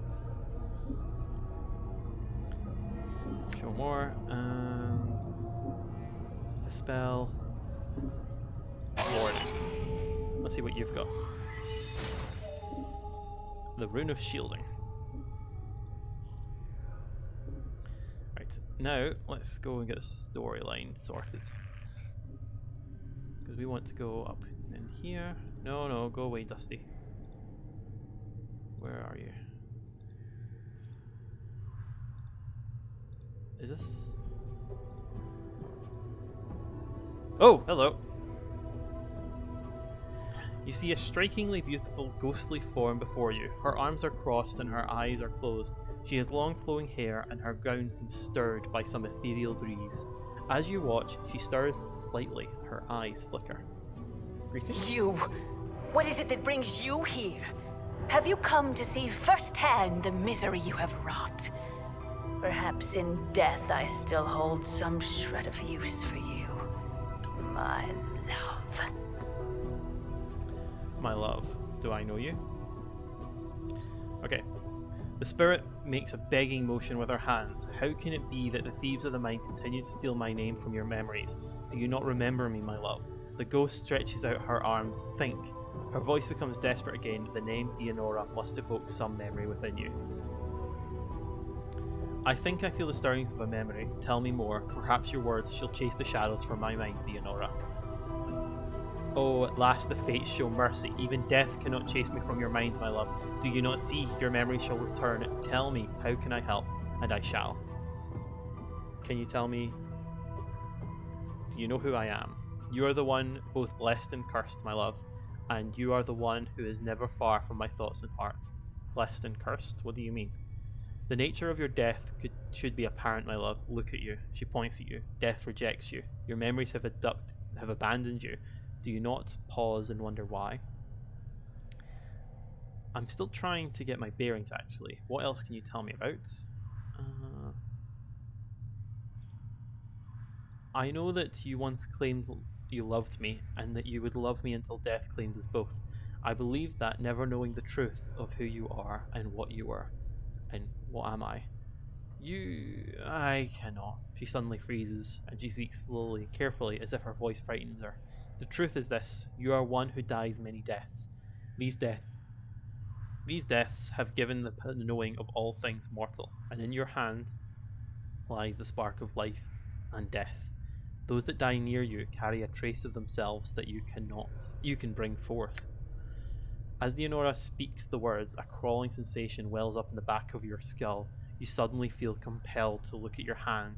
As you lift it up and look at it, you can see the blood coursing sluggishly through your arm, pouring into your muscle, and in turn, giving strength to your bones. Gained an ability. And you know Dianora is right. You suddenly remember how to coax the dimmest spark of life from a body and bring it forth.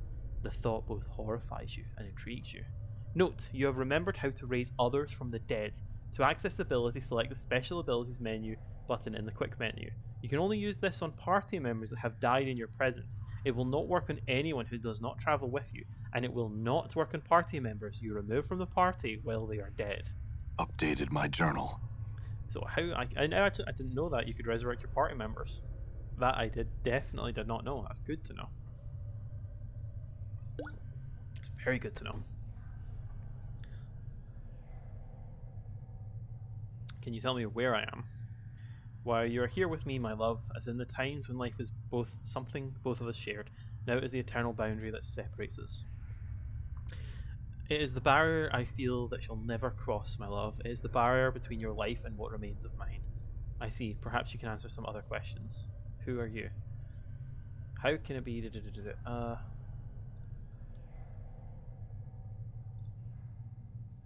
Blessed and cursed. What do you mean? Memories aside, and assuming death has rejected me, why is that a curse? I do not doubt your ability to rise from the dead. I believe that every incarnation weakens your thoughts and memories. You claim you have lost your memory, perhaps a side effect of countless deaths.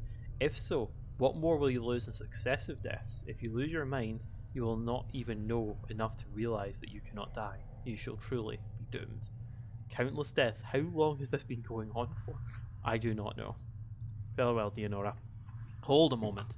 I learned much when I travelled with you, my love, and what you have lost I have retained.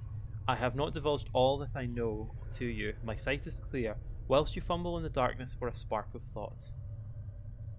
What could you possibly say that would be of interest to me? And what is it your sight sees that I do not? Time itself relaxes its hold as the chill of oblivion slowly claims us, my love. Glimpses of things yet to come swarm across my vision. I see you, my love. I see you as you are now, and Leonora goes silent. Why are you suddenly silent? Has your ranting tired you? What is it? What do you see? I see what lies ahead of you. It ripples through the plains, stemming outward from this point. Shall I speak of what I see? Yes. First, I require a promise. Promise you will return, that you will find some means to save me or join me. The price of such a promise is too high. I will make no such promise, Spectre. I find it hard to believe that a woman I once loved would blackmail promises from me, and the promise of revelations. Have you no faith in me? Make a vow. I swear I will find some means to save you or join you. Yes. This is what my eyes see, my love. Unfettered by the shackles of time. You shall meet enemies 3, but none more dangerous than yourself in your full glory.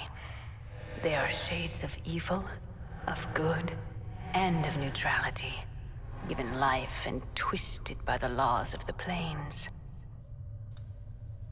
You shall come to a prison built of regrets and sorrow, where the shadows themselves have gone mad. There you will be asked to make a terrible sacrifice, my love. For the matter to be laid to rest, you must destroy that which keeps you alive and be immortal no longer. I know that you must die while you still can. The circle must come to a close, my love. You were not meant for this life. You must find that which was taken from you and travel beyond, into the lands of the dead. Die while I still can. Updated my journal. I do not doubt your ability to rise from the dead. I do believe every incantation weakens. Okay, we know that part. I shall wait for you in death's halls, my love. She smiles, but there is only sadness in it. She closes her eyes, and with an ethereal whisper, she fades. There we go. That's the main story. So we progressed and we know a little bit more. You there, halt.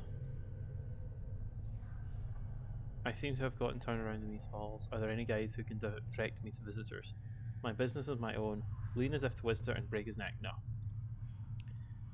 The dustman frowns. He seems skeptical. There are guides that can direct you in the antechamber. Do not wander the mortuary unassisted. Thank you. I will go speak to the guides. What's up here? Oh, okay. All right. What are you still doing here?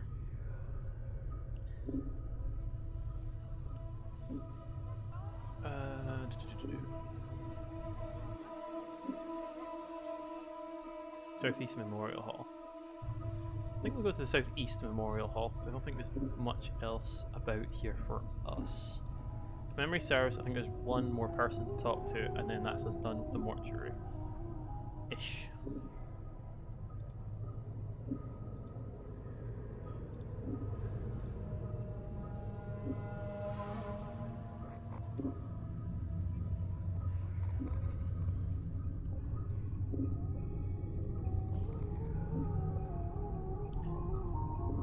The Dustman frowns. There are guides that can direct you in the antechamber. Do not wander the mortuary unexpected. Thank you. Where's the antechamber then?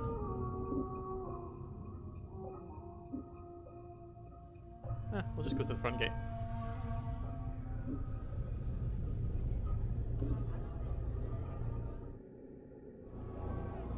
I'm gone. Yay, we can just leave. I think there was someone that I could talk to, but it's fine. There we go. So that's us explored, and we've progressed the main story with some very ominous, very, very ominous things where I will meet 3 spectres of myself, good, neutral, and evil, that has been corrupted by time. But we also have a few quests. Go to the cathedral located at the centre of the hive. Remove Weakwind's curse. The Curse Spitter probably lives in one of the upper wards where Weakwind used to live. And find the source of Farad's bodies. And we also have find Craddock for Bane the Sender. I require to deliver a message for a man named Ben the Sender. Bane's... Ooh, hold up. Craddock. We've encountered a Craddock. Hey, We have. we're being watched, Chief. Just look natural. Casual. Let's go to the marketplace, because I think that's where I saw them. I'm gone.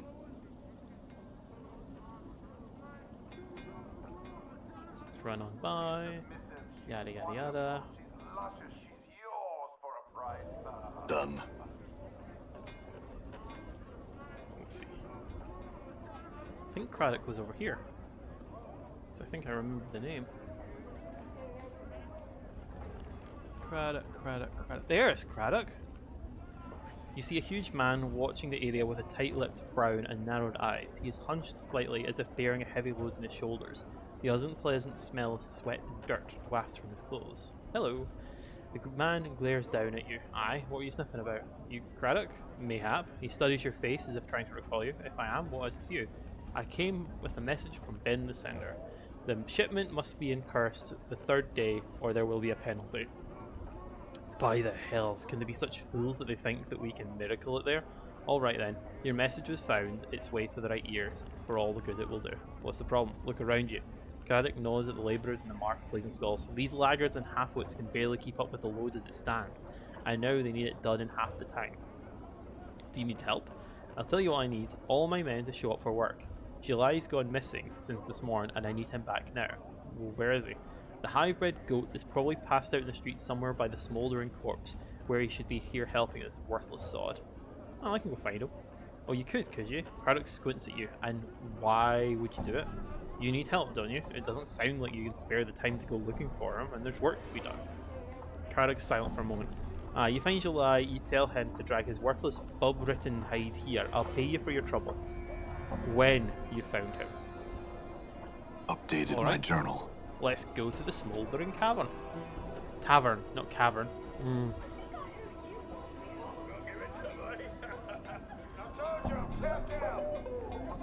All these fiends. I think they're fiends, yeah. Done. Right.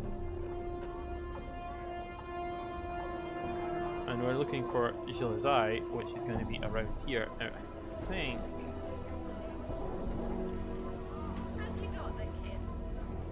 So I'm just going to keep sort of looking and browsing. See if I can sort of spot it. Aria Azul. I think that guy's pretty brutal to fight. Let's go in here. Oh, that's not a door. That's like the fake door.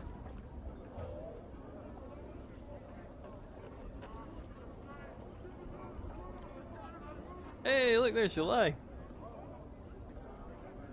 You see a man with stained clothes, a hook nose, and 2 stubby horns jutting from his forehead. He's stumbling about and muttering to himself. He stinks of brine, vomit, and cheap wine. Are you July? If so, Craddock needs you back at the marketplace. Craddock? The man's eyes wide. Ah, Craddock, my generous boss. Well, you can tell him this. He can pike off. And that he's a filthy dog, a cur of the lowest sort, and July's not working for him anymore. He jabs you with his figure. You tell him that. I'll tell him from a distance. Farewell. On that note, can I pop in here and see if I can buy anything? So I'm going to buy some armor. Right, fail. Can you show me what tattoos you've got?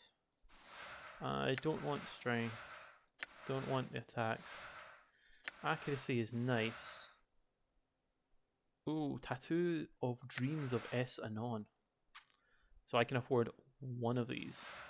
+1 to intelligence, +1 to wisdom. I'd like the wisdom. Definitely would like the wisdom. And let us equip that. Just slap it right onto my skin. In that note, do I know What is your will? Do I know it now? I have read. There was a seventh circle. Aha! I do! Yes! My wisdom is high enough. It speaks of a time as an ally, not as an enemy. It says that patience can sharpen even the smallest of efforts into a weapon that can strike the heart of the Empire. Your victories may be small, but over time a greater victory may be achieved. Dakon is silent for a moment. Will you make the circle known to me? Take the unbroken circle of Zerthman and unlock the seventh circle. As place we get the things, these are two plates. Perhaps we should both study them. And you and I. Dakon is silent for a moment. There is much you have come to know of the circle, and your knowing carries a greater weight than mine. Dakon matches your gaze. Know that your path is mine, and it shall come to pass that as you knew the way of Zerthamon from me, I shall know the way of Zerthamon from you. Very well, we shall study the plates later, but there are other things to know. Let's move on. Right, copy this spell, and we'll give one to you to copy this spell. Hey, you know the spell now. Is there another? Is there a new? There is another combination. As you examine the rings of the seven circles of Zerthamon, you suddenly become aware of a pattern in the way the links are formed. You unhook your fingers to the sides of the circle and unlock a hidden segment, pulling a plate forth so you can study it. Know that a mind divided divides the man, the will, and the hand must be as one. In knowing the self, one becomes strong. Know that if you know a course of action to be true in your heart, do not betray it because the path leads to hardship. Know that without suffering, the rising would have never been, and the people could never have come to know themselves. Know that all there is, nothing in all the worlds that can stand against unity. When all know a single purpose, when all hands are guided by one will, and all act with the same intent, the planes themselves can be moved. A divided mind is one that does not know itself. When it is divided, it cleaves the body in two. When one has a single purpose, the body is strengthened, and knowing the self grows strong. Nice. I feel stronger. We level up again. No. Oh yeah, we got a characteristic point. Our saving throws have improved. Neat. And I'm gonna plonk it into wisdom. Because, you know, more experience, more stats. Like, just to show, like, we went from 8,000 to 41,000. I do enjoy doing the whole Discs of Zerthamon. Because What is your will? whoosh goes the experience points. Dakon turns to you, his eyes like polished coal. There, right. Can I talk to you about the teachings? The Unbroken Circle? There was an eighth circle with the Stone of Zerthamon. It spoke of division of the mind and the importance of focus. Aha! I can! Great! Dakon falls silent. When he speaks again, this tone is quiet. What does the eighth circle speak of?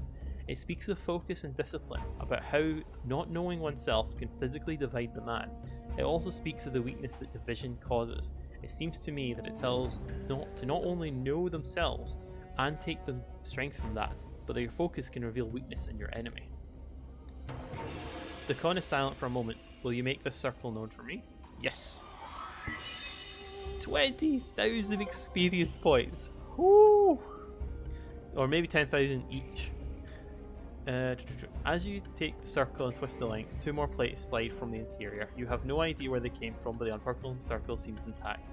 There are two plates. Here, we could both study them, you and I. I think when you know the eighth circle, perhaps then you will know Zerthamon's heart, when he made the pronouncement of the two skies. His words were not those of the Illithids, but of the people. Dakon stares at the plates, his eyes flickering over the geometries upon them, and then looks up to match your gaze. His blade bends, shifts until the shimmering you notice has become a silver glow. He somehow seems stronger. In knowing the teachings of Zerthamon, I have become stronger. Oh, you got some nice stats. Plus 1 strength, plus 2 dex, plus 2 con. Nice. Know that when death comes for you, know that I shall meet its blade with mine. Know that when all dies around you, know I shall live for your sake. When you die, Dakon, it shall be as the same death. It shall be the pronouncement. In Updated my knowing the journal. teachings of Zerthamon, I have Endure. become stronger.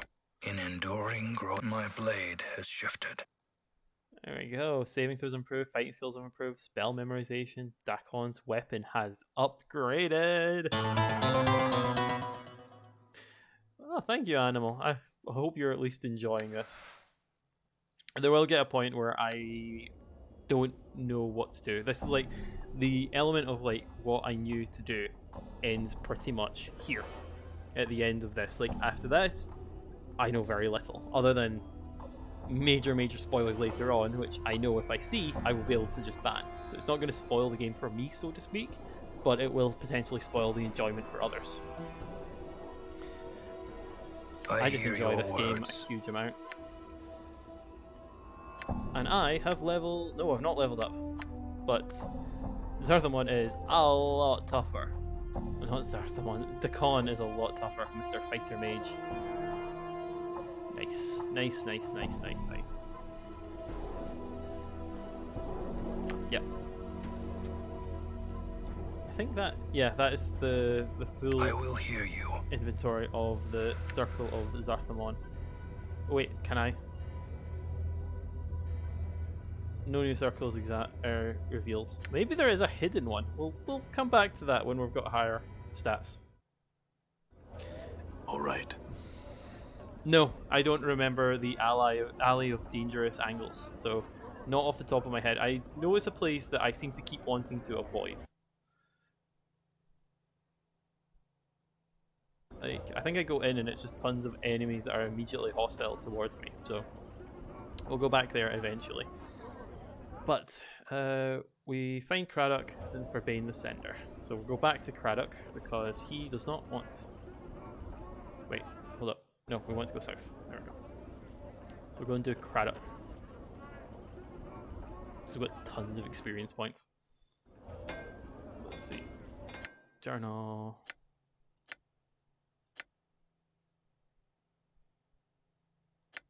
That's fine. What's my level? I am close-ish to a level. But it's like, it's one of those games that you could grind up killing people if you wanted, but when you get 65 experience for killing one guy, and you need upwards of a few tens of thousands to level up, you should just progress and do side quests, because that's where the XP is at. You see Craddock, his scowl has deepened since you first saw him. It looks like it's about to crack his face in two. I found July, is that right? Where is he?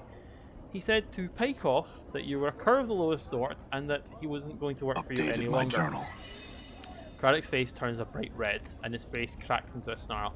Damned be his name, may all the evils of this plains hound his footsteps. A blistering stream of insults, threats, and speculation about July's family roots issue from Craddock's mouth. Taunts, all right. And Mort's taunt has improved. Mort clicks his teeth together as Craddock builds up steam. Craddock finishes his tirade with a grunt. Damn that July. You know, I could fill in for him if you need help. Craddock studies you for a moment. Yeah? Ha, you couldn't. He suddenly falls silent. Well, mayhap you can. It's hard work and there's no drinking on my watch. Understand? Let's get started. The work is long, but at the end of the shift, you are not the least bit tired. Craddock grunts as you return. You did well enough. Here's your pay. He tosses you a handful of coins. Now get. We've no more use for you. There we go. Let's go and deal with Bane the Sender.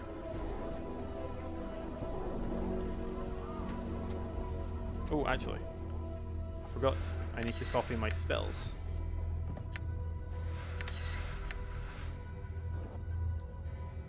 And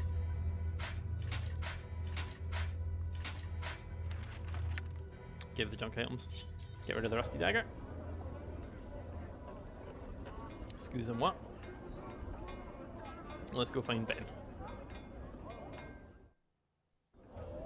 I'm gone.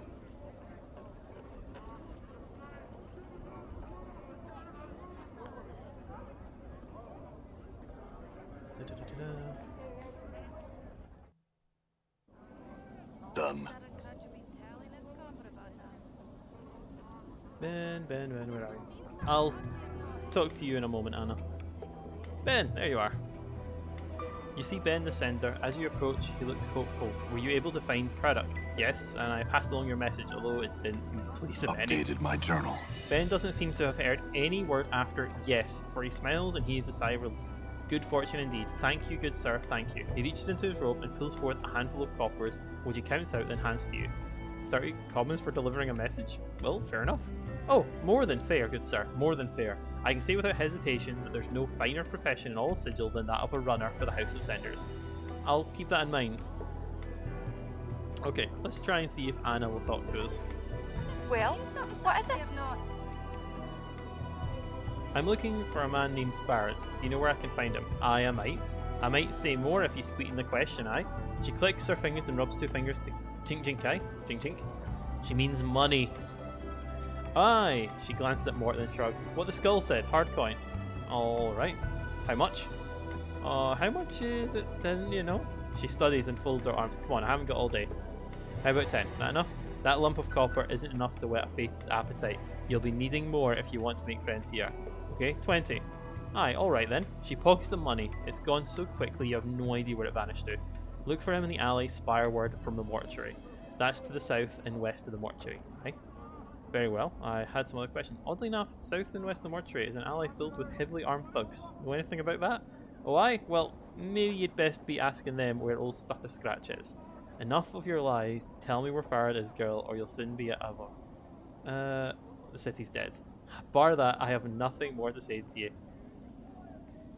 Ugh, I've never seen something so ugly. I've not. There's a way that you can Well, get... what is it? Interesting, let's see.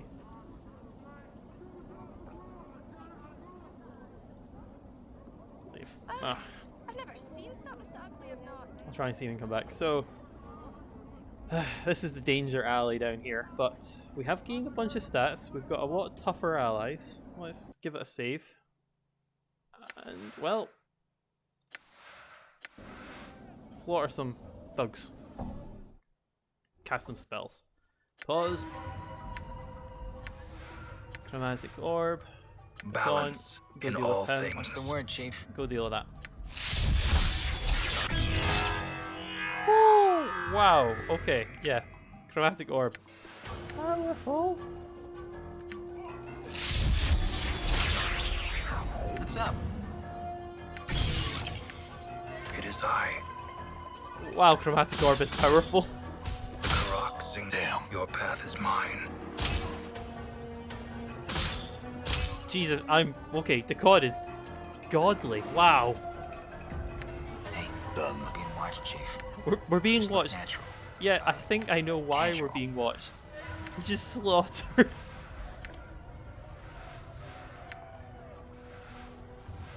That was absolutely gorgeously brutal. Wow.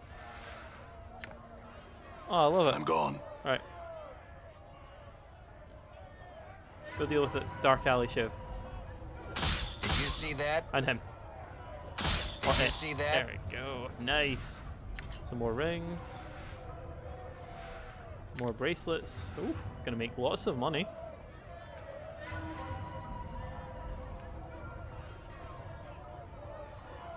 Well. Oh. There we go. More coming.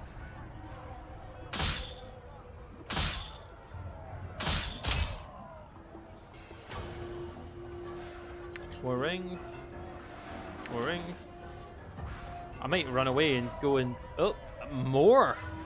Okay, well, if you insist. Yep, let's go and sell some stuff. We've got so much money. Well, we're gonna have so much money. All right. We'll sell the stuff, come back. Well, actually, no, we're better off going this way. So I want to sell the things, then go to the tattoo place, buy more tattoos. Done. Make myself a little bit smarter. And of course, tougher. All right. There we go. Let's sell all of my ill-gotten gains. The copper rings. Okay, that's good to know. I also have the enhanced edition unfinished business mod pack installed as well. So there might be some stuff that's... Bronze bracelets, 45. Bronze bracelets, bronze bracelets. And a copper earring. Ah, can't sell the bronze rings to you. Okay, well that's fair enough. But gave me a lot of coin. Done. See the edge on it? I tell you what. So the unfinished business apparently was done for me. So there's a whole bunch of things that, oh, I've never encountered this before. Well, I can put it down to that, maybe. But I'm I also gone. have forgotten a lot of side quests. But then again, it's also because I may have just not talked to the right people at the right time. So, like for instance, in the first one, we found a person playing as a zombie. Do I know if that's in the original game or if that's in that? I don't know, but it was good fun. Let's see your wares. Right, so a tattoo of the skull. We do not want that. Yeah, there's in the mortuary. There's someone pretending to be a zombie. +1 dexterity, +1 wisdom. I don't want that. +1 charisma. That might be nice. +3 base hit points. +1 armor class. I think I want the +1. +1 save against spells is nice, but I think I would like the charisma.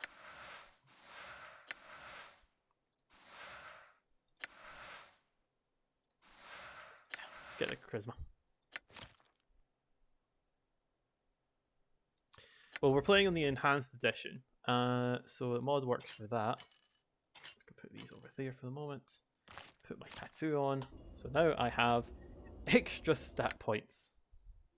My charisma is above average. My wisdom surpasses that of mortal men. You gain a substantial bonus to all earned experience points, because I love me some experience. I'm gone. Oh, look, there's some people wanting to attack me. Oh no, whatever will I do?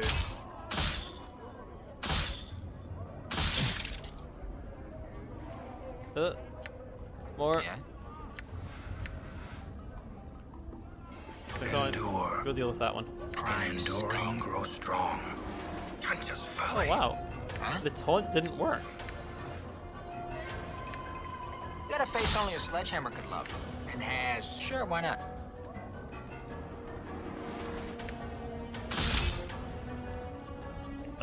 More What? taunt. You dog's body. Come on, kill it, kill it. There we go. Sure, why not? What loot do we have? Some commons. All right. Ooh, healing. And final one. Another bronze bracelet. Well, not going to go back and sell. We just had so much. I think we need to go to Nebith to sell the rings. Can't remember where all of them are, but anyway. What's the experience gain? I think it's like anything above 20 you gain, like, it's like huge jumps, because you can only get a stat up to 20 if memory serves. Oh, going the wrong way.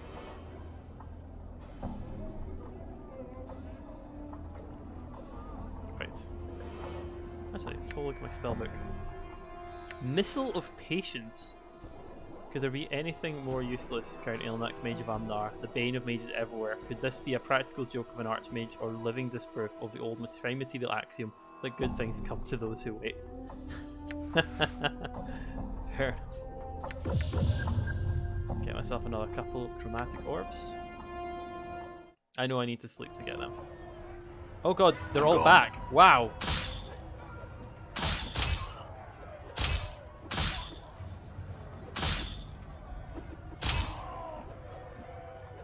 Sings true. We're being watched, Chief. Just look natural. Wowza. Casual. Well, let's take some items from them. Done. What's up, Chief? Oh, All sorry right. if you can hear some rattling outside. No need for a vague hint. You know what? On you go, animal. You can be a very vague hint if you'd like, as long as it's vague. Damn it. As long as it's in the stilling of this game, Did you vague. see that? I think if it looks like it's probably going to be a gang war, especially when they didn't want to attack me, and there's this constant pile coming from the south. Yeah, this constant stream of them.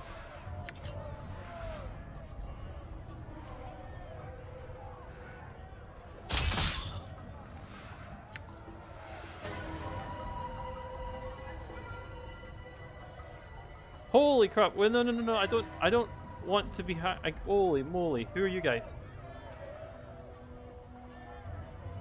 Well, they're not aggressive towards me.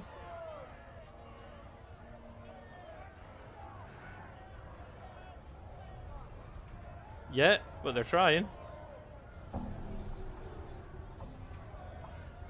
Ho, travel, you're in Razor Angel territory. Go talk to Crystal, our leader. She'll have something to say to you. Crystal. You see a cool, collected woman, her face set in hard, determined lines. Her voice is low and firm. I am Crystal, leader of these Razor Angels, and you are in our home. What do you want of me? Tell me about the Razor Angels. We came here when bigger gangs took over the Trashborns near Ragpickers Square. We got here right around the same time as the Dark Alley Shivs, who have set up Kip on the other side of the alley. They're a bunch of murderous thugs, and here she pauses. We're thugs, but we don't kill if we can help it. We just need to make a living, and given our situation, charging a toll's the best way to do it. Sounds rewarding? No, it's not. Only we've got nothing better going for us. We're hive dwellers. Even the scant education I got won't get me out of here. No one wants a hive dweller. So, we make sure we're not entirely ignored. Okay. Before you go, I need a favour of you. This slice of alley just isn't big enough for us in the Dark Alley Shivs. We've got heart, they've got hate. Kill off their leader, Rotten William, and you'll get free passage through the alley from us for the rest of your life. You come through here often enough, that'll save you a lot of jink. Tell me about your gang. My journal. We're internets. We've been forced to move time and time again. We settled here at the same time as Rotten William and the Dark Alley Shivs, and now we're in a fight for our lives. We just charge a simple toll for passage here, they take lives. We're essentially good people, they're evil, led by an evil man. He sounds more like my type. The thing is, like, I want to team up with them. Because, well, they didn't kill me straight off, whereas the Dark Alley Shivs immediately jumped me and have basically funded my tattoo addiction.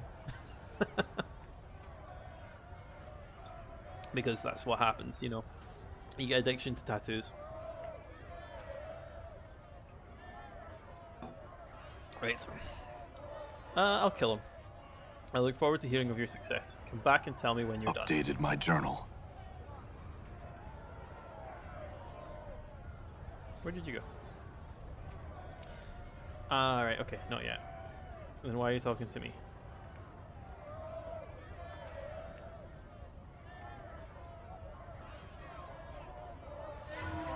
You guys... Oh no, you're following me.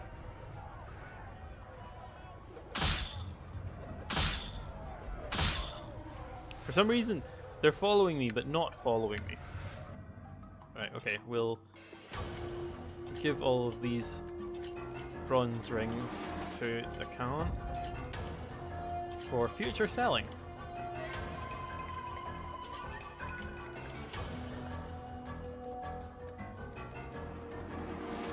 I have cleaning rags and rags. I'll get rid of them. Get rid of them too. Take the bronze ring, give it to the Khan. So many rings.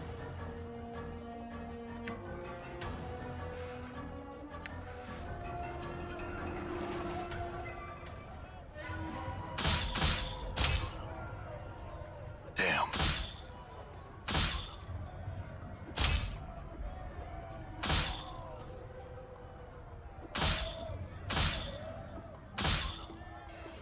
The Karak sings true. 18 damage. Holy crud.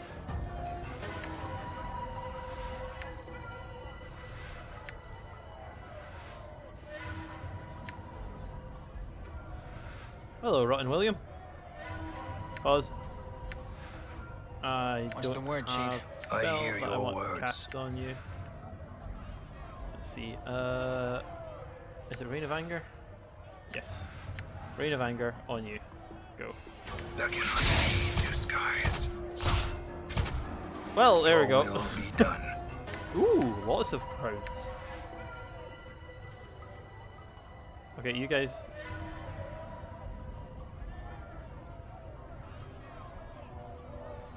That'll be the Dark Alley I'm ship. gone. Our alley is ours now. Huzzah! Well, give me a wealth of money, jeez. Have you made any gain in seeking to write William in the dead book? Yes, he's dead. You won't need to worry about him anymore. It's done. Rotten William is gone. You have my thanks, traveller, and you will never again pay a toll through the alley of dangerous angles. I have but one more request of you. What is it? There's a dangerous killer, a lone wolf, who goes by the name of Black Rose. He's preying on my people. I ask you to stop in it. What's in it for me? Jink, coin, quite a bit. Are you interested? No. She smiles. You realise, of course, that I should continue asking if you had agreed. Until you return then. Farewell. Okay, right, fair enough.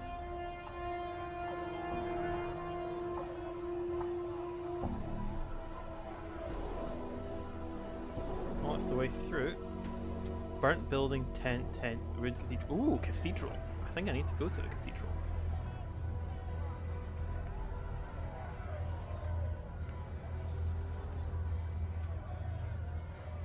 This old singed building looks as if it might have once been a temple. Oh, okay, I can't go into it.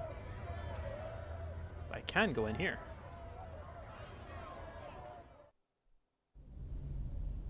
What the hell?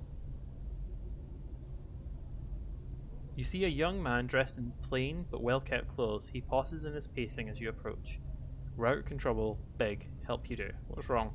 Rauk forgets ring intent. Friends need to have magic with. No rings. Be mad at Rauk. One ring is brown like Jink. Other shiny like mirror. Last is pretty and yellow. Bring for Rauk.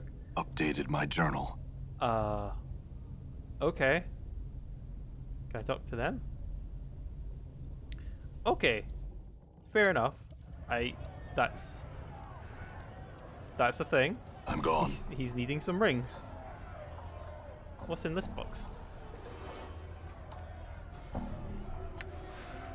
Can I bash it?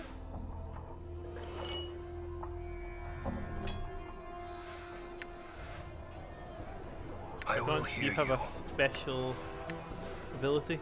No. Your will be done. Failed. I'm gone. Interesting.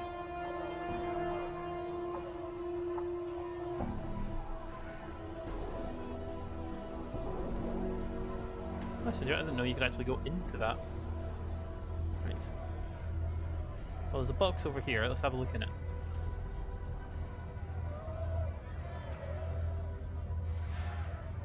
Charm of infinite recall.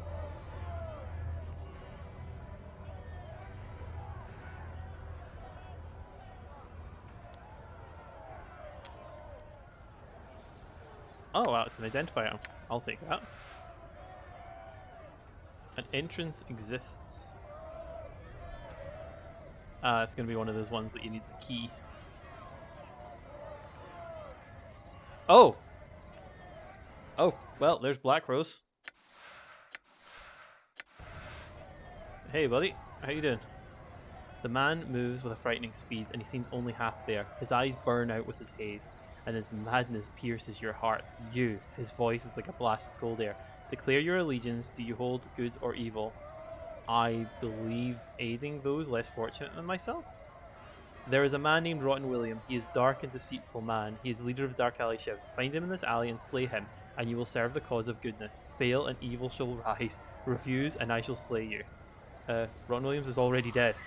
Your next task is to slay Crystal, leader of the Angels.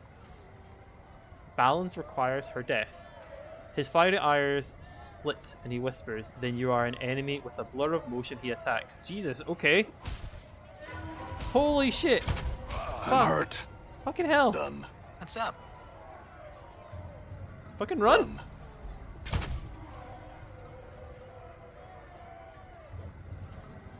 Holy fuck.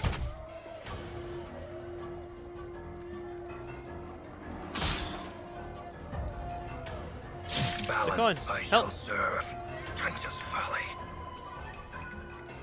Let's heal up a little bit. And help. Die.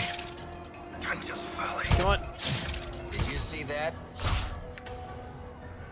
Oh wow, Black It Rose is is I. tough. Submerge the will. What does this do? Bestows and ooh, +2 AC. Yes. Insert the mon's name. And what's this other spell? Power 1. Increases the strength score. Sweet, yeah. Buff Mort's strength score. Damn it. That cannot be disguised. Yep, come on. Come on. Don't die, Mort. Yay! What the hell is that thing?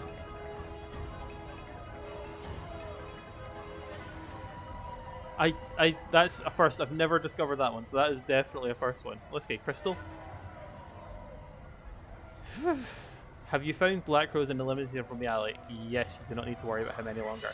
She hands you a large, patched purse. You have my thanks and the thank of the Ranger Angels. We part friends and shall remember you. Updated my journal. Cool. Who the bloody hell was that guy? Oh, it was insane. Tons of money though. Black Rose. Yeah, they were Alright. tough. I'm gonna go and rest up. He's the neutral option. Oh, right. Okay, cool. Hence the whole talk of balance and all that. That makes more sense. On the plus side, at least I know I've selected the good option. Yes, I have the ornate box. Yes, I know what's in the ornate box. The previous part, we opened it. Right. I'm going to rest.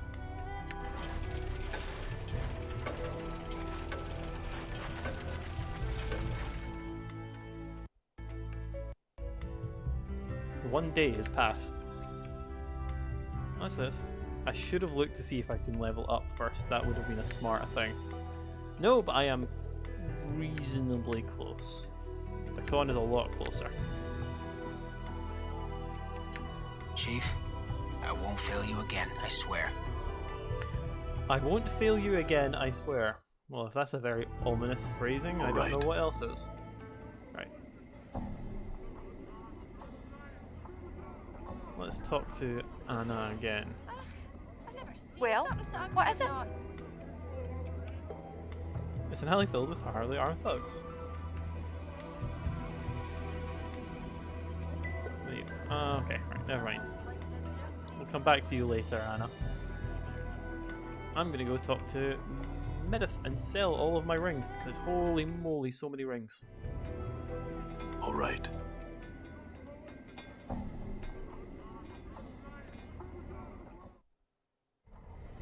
Done.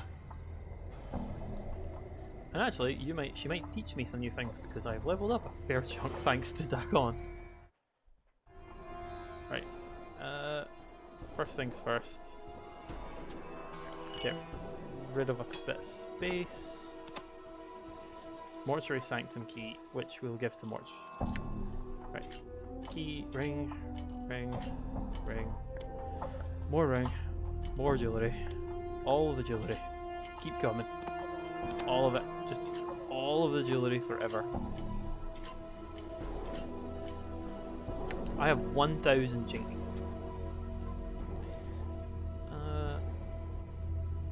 Can I rest here? Oh, I can rest there as well, I think. I've come to purchase some charms. So I'll sell that, and that, and that, and that, and that, that, and that, that, and that, and that, and that, and that. All of the things. And you can maybe teach me spells? Can you learn from scrolls? I need to remember if I can. I've already got these two. Scroll of Magic Missile. We'll buy one and we'll have a look. Yes! Right, that's how. Okay, Alright. brilliant. Do I know when I'm playing this again? I think I'm going to play it on tomorrow.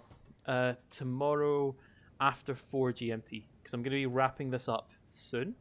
But tomorrow after 4 GMT, I think I'll play. Maybe 5 GMT. Give me time to sort of have some food after work. And then just continue playing. But either way, I'll save the VODs in a collection. So you can always catch up on them, Animal, if you like. But thank you very much for the follow. And I hope you're at least enjoying the exploring. No worries, Animal. You have a fantastic sleep. And I'll see you if I see you next time.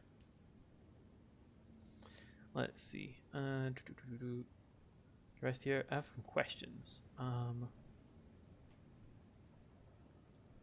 I buy some cures? No. Can I rest here? She nods, of course. I have a mess of blankets in the corner. Oh. I don't have a choice. You're just going to force me to rest. Fair enough.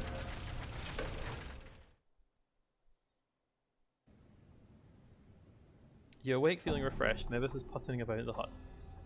You know, I didn't have any dreams this haul. Mebeth shrugs, nothing odd about that.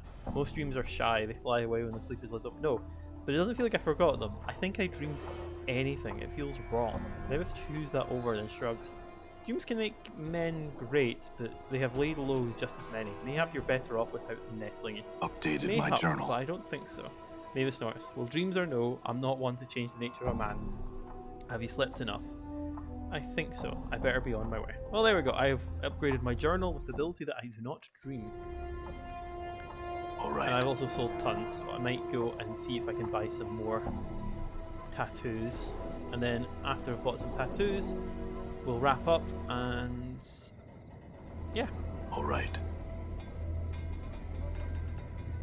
Oh, more bandits. More thugs. I'm gone. So I think let's have a look at my journal. Rouk needs you to fetch 3 rings from his tent.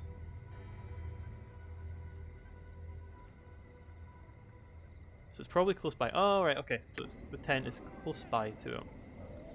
I kind of want to do that one as well.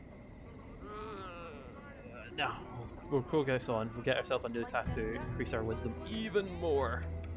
Have godly wisdom. I like having a wisdom high because more experience, and more experience I think is very beneficial.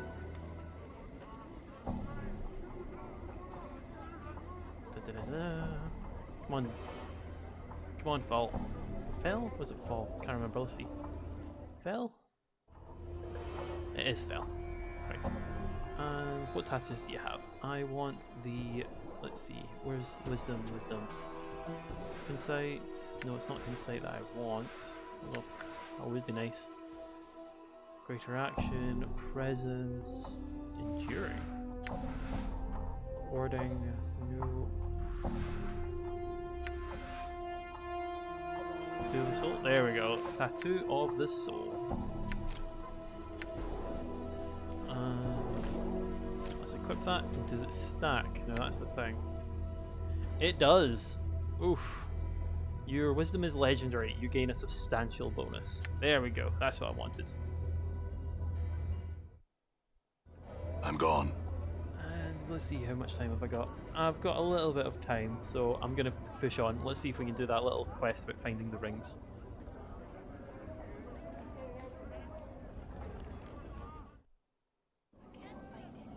I'm gone.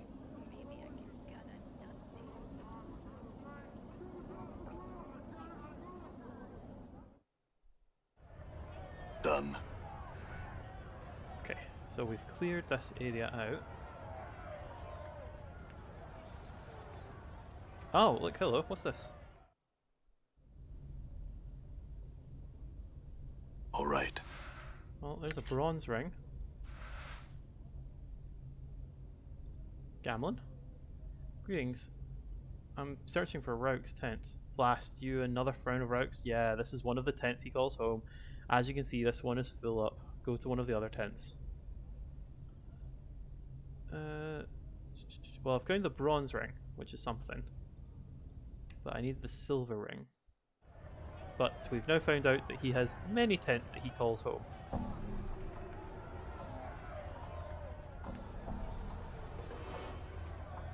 Done.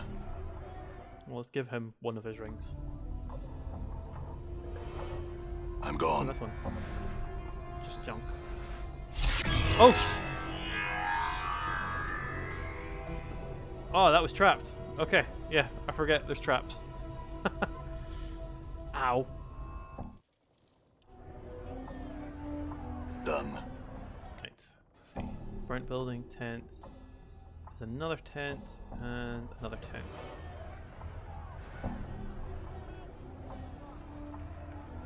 And I go around the back of the tent again. Done. Greetings. Why don't you tell me what you weren't doing? She looks at you if you're about to tell you something, and then she quickly dashes for the door. Where did that idiot hide it? There we go, we got ourselves a silver ring. I'm gone. And let's go to the final tent, which looks like it's up here.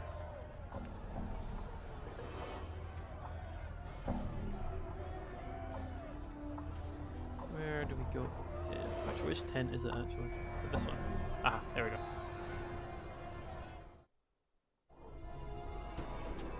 I'm gone. And a gold ring. These look pretty valuable, but I'm gone. I don't really worry for money. I've got all the money that I want. And I feel like I won't have much problem finding more. I'm gone. Okay, Rauk. I got all the rings. Here you go. You new friend of Rauk. Now, Rauk, take rings now. Rauk, thanks, friend. Updated my journal. Alright, let's watch what's going to happen. Master, Rauk has the rings.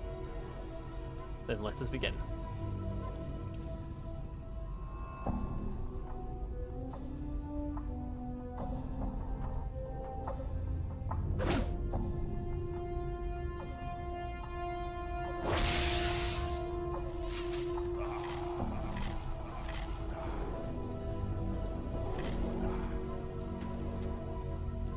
Oh god, what the hell just happened?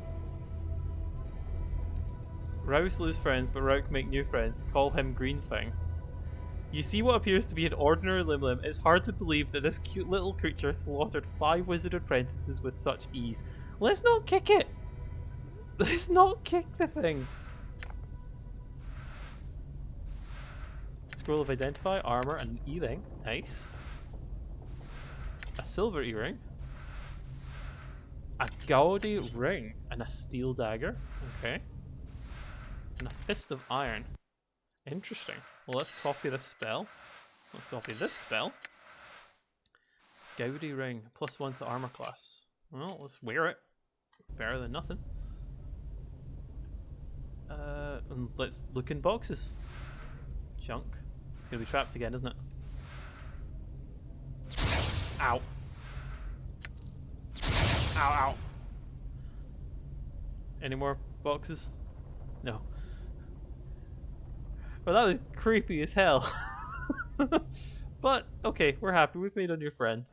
I'm gone. And got what looks like some bunch of valuables. Right. Find Farad, find missing journal. Find the source of Farad's body, remove Reekwind's curse of stench, and go to the cathedral. Worse yet, the spells that bind. I fear that soon it may escape and seek retribution for imprisonment. There's a cathedral located in the middle of the alley of dangerous, and hope that a higher source of power will intervene and banish the fiend before it escapes. Oh, okay. Well, let's. Well, it did say to go into here, so. Oh, there's the entrance. Actually, let's save.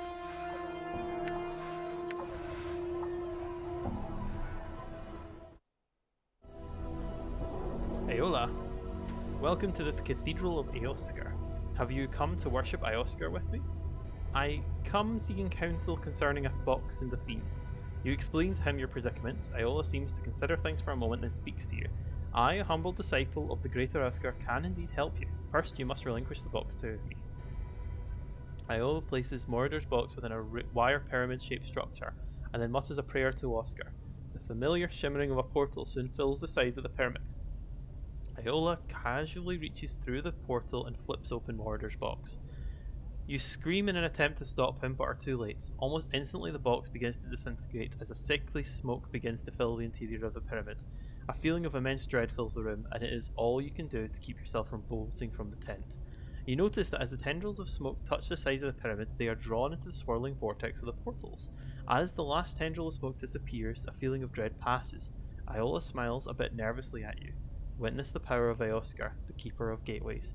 I'm sure a fiend of such power that it requires so many spells to contain it will have no problems making its way back here, and when it's done, it's going to be looking for you. I have taken that into consideration. You see, each side of the pyramid contains a portal to a different plane. In effect, I scattered its essence far and wide across the multiverse. Did you know There are races out there that consider demons a sort of delicacy. He begins to chuckle softly as he reaches into the pyramid and sifts through the ashes of the box, removing the gem that was attached to it. Payment for my services. I will use this to help rebuild my beautiful cathedral. Keep the gem. You more than Updated earned my it. journal. Iola seems to have fallen into a deep trance. There we go. Another 1,000 experience I'm points. And another thing out of my journal. Nice. As I said, I have no need of money. I have just found a bunch of gems, like silver earrings and gold earrings, which I'm sure are valuable. Another green steel dagger. I really shouldn't have paid those 18 coins. I've lost money. Well, it's fine.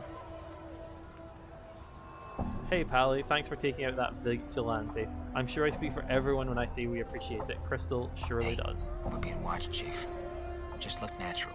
Well, we can be watched as much as we like, but not much we can do about it. Oh, I thought that guy would have dropped some loot.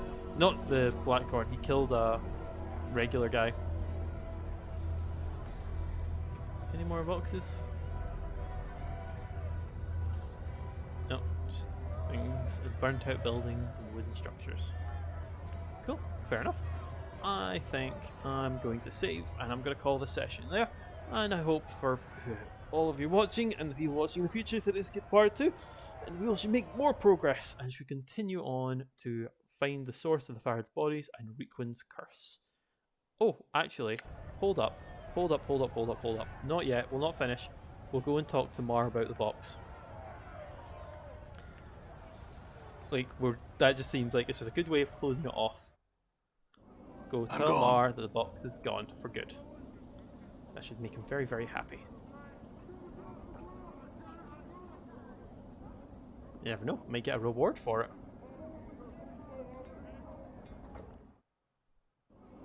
All right. Let's see. Mar, where are you? Just over here. Here we go. Hey. Mar's eyes take on a wild look as he sees you approaching. In a high screeching voice he asks, "What you been back here? Don't come back till you be delivering the box."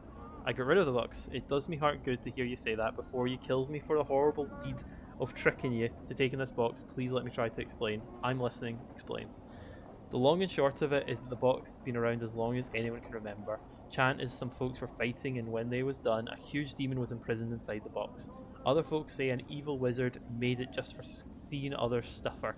No one rightly knows what the truth behind the box was, but the owner of the box will die should it be opened. Why didn't the owner just put the box where no one could find it? Seems it should have been as simple as that, but who among us could live with a death sentence lingering over their head? It would drive any sane man over the edge, having to worry about the whereabouts of that damnable box at all times. Why me? First, I haven't seen you around here before. You see, I needed a clueless Burke such as yourself to accept the box and become a new owner. Everyone around here knows not to take the box, not for any price. Secondly, if you didn't examine the box when you had, you would have noticed that whatever magics were placed on it were weakening. With me being the current owner and all, you can see I needed to pass it on right quickly. Besides, if anyone looked to pass it on to the next realm, it was ye. You want to talk about passing on to the next realm? Keep talking or you'll find out about it. Obviously, I picked a cutter with no small means. Surely this would have been but a minor inconvenience for one such as ye. I offer this weapon and some jink in line with your purse as a reward for your troubles. 'Tis all I own, and coincidentally, 'twas what that rat Kuatra used to get me to take possession of the box. Give me a reward and then... my journal. Wait, what do we get? Ooh! Ooh, that is a nice looking axe. That is a very nice looking axe that I cannot wield. That is a shame. It looks really pretty. Usable only by fighters. I'm sure it'll sell for a nice bit. How much money do we get? A lot of money. Oh, wow. Then we've got Requin's curse next. So we'll try and do Requin's and... Porphyron? Oh yeah, Porphyron here. Anyway, I'm glad you had fun, and we'll call it there. Get another save down. I don't mind having all of these saves, it's fine. And I hope you enjoy, and we'll see you for part 3.